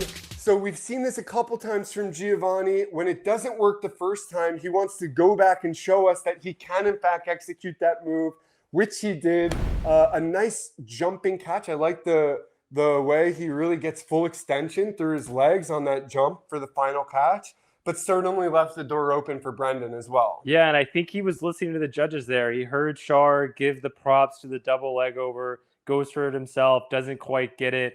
And this is kind of the challenge for the underdog. He showed so much in his first move that he's really got to dig deep into his bag of tricks to find something new. So it's amazing that he's just finding these new things that we haven't seen before. Didn't quite work out for him this time. So the door is open for Brendan. Okay, Brendan, this move will need to push a third point here. We need new moves. Let's see if you can do it. Music, please.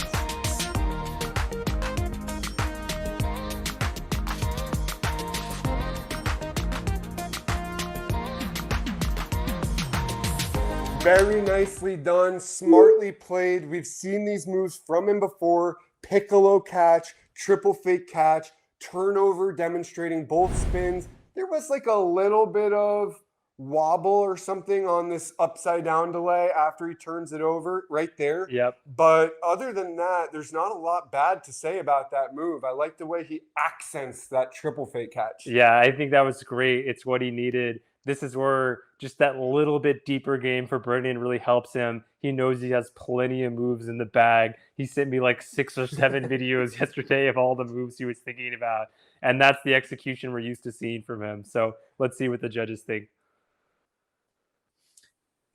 Actually, Giovanni reminds me a little bit on Aitan because they're both young. They're both super focused and concentrated on what they do and what they have to do. They know exactly how the game works. And Giovanni showed us a nice round with a little drop in the beginning. And I actually liked the idea of repeating the move when you didn't hit it within the round, because this is the only chance to repeat it. In the next round, he can't repeat it anymore. So it's perfect. Why wasting any other move? So it was a nice choice. But Brandon just hit it again, as solid as we know it from him, and he brings it home and pushes it to the third round. Oh my goodness. We couldn't have asked for it any other way. Here we are, 1-1. It all comes down to this. One move, one chance, 10 seconds to become champion. Oh my goodness, I'm nervous and I'm not even playing. This is so exciting. Brendan Piercy representing the United States of America versus Giovanni Andreoli representing Italy. Brendan, you will play first. Let's give him some music and see what he's got.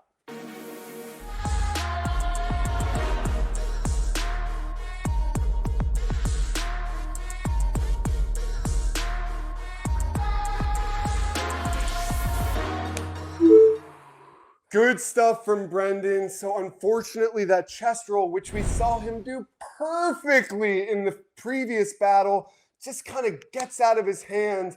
He does do a nice move here, but unfortunately, it was kind of awkward where he finished with only like 2 seconds left. So he made the right choice probably to not continue, but there wasn't a ton of content. So yeah, he dropped the chest rolls, that second arm that got him. but I do think he got his whole combo in before the 10 seconds. Totally. And lest the judges forget, he still hit a consecutive underleg set, underleg pull straight into a Gaitis. And that's a really high level of skill. And it kind of goes back to what we were saying earlier. It's easy to forget when someone's just cleanly executing these amazing moves. We were freaking out earlier when we saw Gaitis.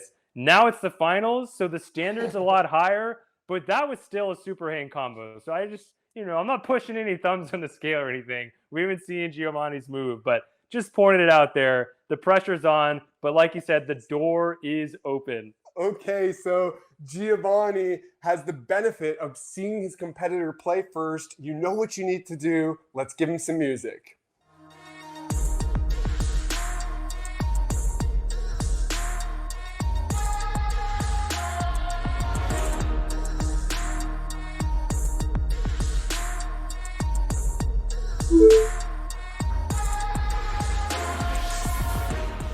Oh, no.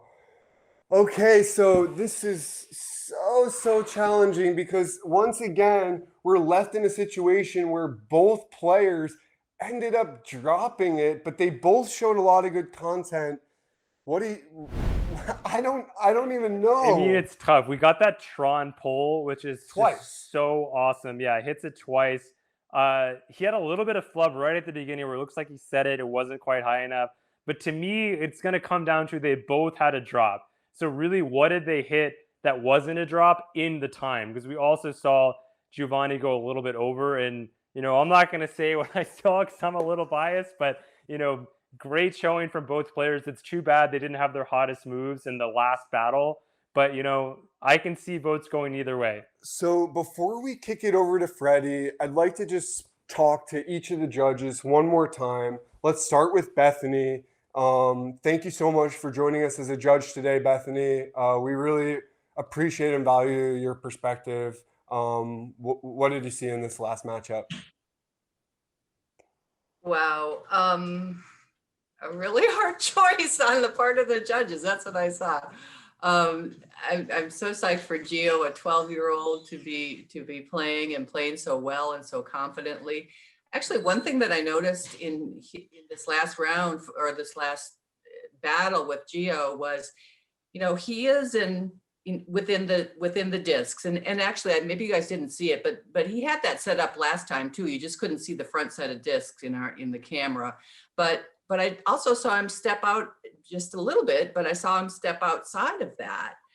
So very perceptive. I don't know how much we need to count that Wow. or not, but anyway. I mean, that it's is really a good hard point choice, that we and I'm kind of not lost ready to sight of. say which one is way or another yet. Giovanni's outside in the beautiful nature, and I've been in dorm rooms. I know where Brandon's at right now. But to Bethany's point, he did a really good job of defining what that space was. I didn't notice him step out, so that's a really, really well noted observation. Let's kick it over and talk to Edo. So James obviously has the Durham Bull City bias. I imagine Edo has the opposite bias. I am an impartial judge. Edo, what did you see here in this final matchup? Yeah, I can say I'm sorry, Joe, but I gave my point to Brandon because he did drop just once, and he also had a higher diff, in my opinion, also with the bigger catch in the end. But Giovanni did a great job. I'm very proud of him. Yeah, cool. All right, so let's talk now to Richard Kennison. Richard, thank you again for joining us today. We are so psyched that we got to have your perspective here. Just one more quick plug. Richard is my juggling coach. He knows the language of Frisbee very well. If you're interested in learning some juggling, I can recommend taking classes online with Richard. Thanks for being here. Yeah, my only comment, Daniel, is that it's so hard to judge, especially that last one was so hard to judge. But exciting. All right, we won't put you on the spot to tell us who you judged for personally. So we'll let you off the hook there. Okay, let's talk now with Shar Powell. So Shar, if you could just give us 2-3 quick words about this last battle. Well, I just wanted to remark about both of their styles. That there's definitely a lovely extension to their styles. I think that both of them probably are just a little bit tired from battling because their style showed through quite a bit in the previous rounds. But that's what I really like, is that the way they finesse the moves is obviously a cut above. Absolutely, and well earned spots in the finals. This could have gone either way. I have no idea, but let's turn it over to Freddie Finner. As always, it's your job to make sense of it all. Who is today's champion? Yeah, what an exciting tournament. I'm super thrilled by all we've seen today. Can't wait for next week for the Pro Division. Super psyched to see all that. To the question of a tiny room, of course, I'm judging also the tiny room, and the tiny room is not only limited by the four walls, but also by the ceiling and how high it is, how high you can set a disc. And of course, Giovanni had a little advantage there because he could also step over the barrier, or like compared to the Swiss team, they just had big blocks, big things that prevents them from just jumping over or whatever that is. It makes it much harder. Giovanni had a little advantage there. But again, also shout out to Aitan again. He reminds me so much on him, even though he's not on his level, obviously, yet. But he's going the right way. I'm super, super happy to see young kids like that with a skill level like that already and with that high potential. But also Brandon, our current champion. And again, he showed us some great moves and some confidence here, which is unbelievable how easygoing he brings up all the moves, different things again in this tournament. And it's just amazing. It's the current and it's the new champion, Brandon. There you have it. You're reigning and twice challenger champion. Oh my God. Brandon Pierce.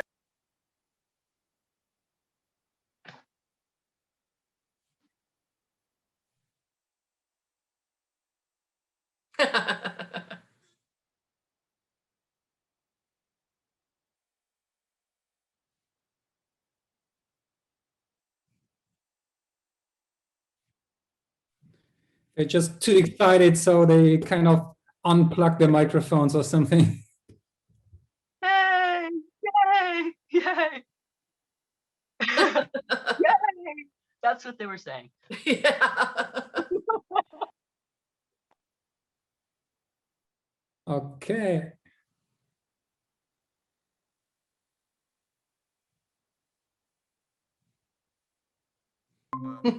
Computer. Can anyone Congratulations, hear me? Brandon. Are we back?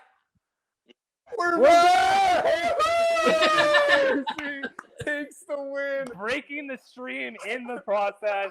I can't believe it, but I have to say, I feel very bad for Brendan because the best years of my freestyle life was being the underdog, overachieving, winning when no one thinks you can win, and Brendan just blew right past that. We had a good 5, 6, 7 years of that. Brendan had about 2 tournaments, like 2 months he's out, and meanwhile, Giovanni has shown the world, put everyone on notice that he's going to be one of the best freestylers we have ever seen. He has a huge head start, starting at 12. I mean, starting a few years ago, but showing us his game at 12. He's got Edo Turi, just one of the most mind-boggling best players in the world, leading him the way. That was an awesome, awesome challenge. So many battles going down to 3.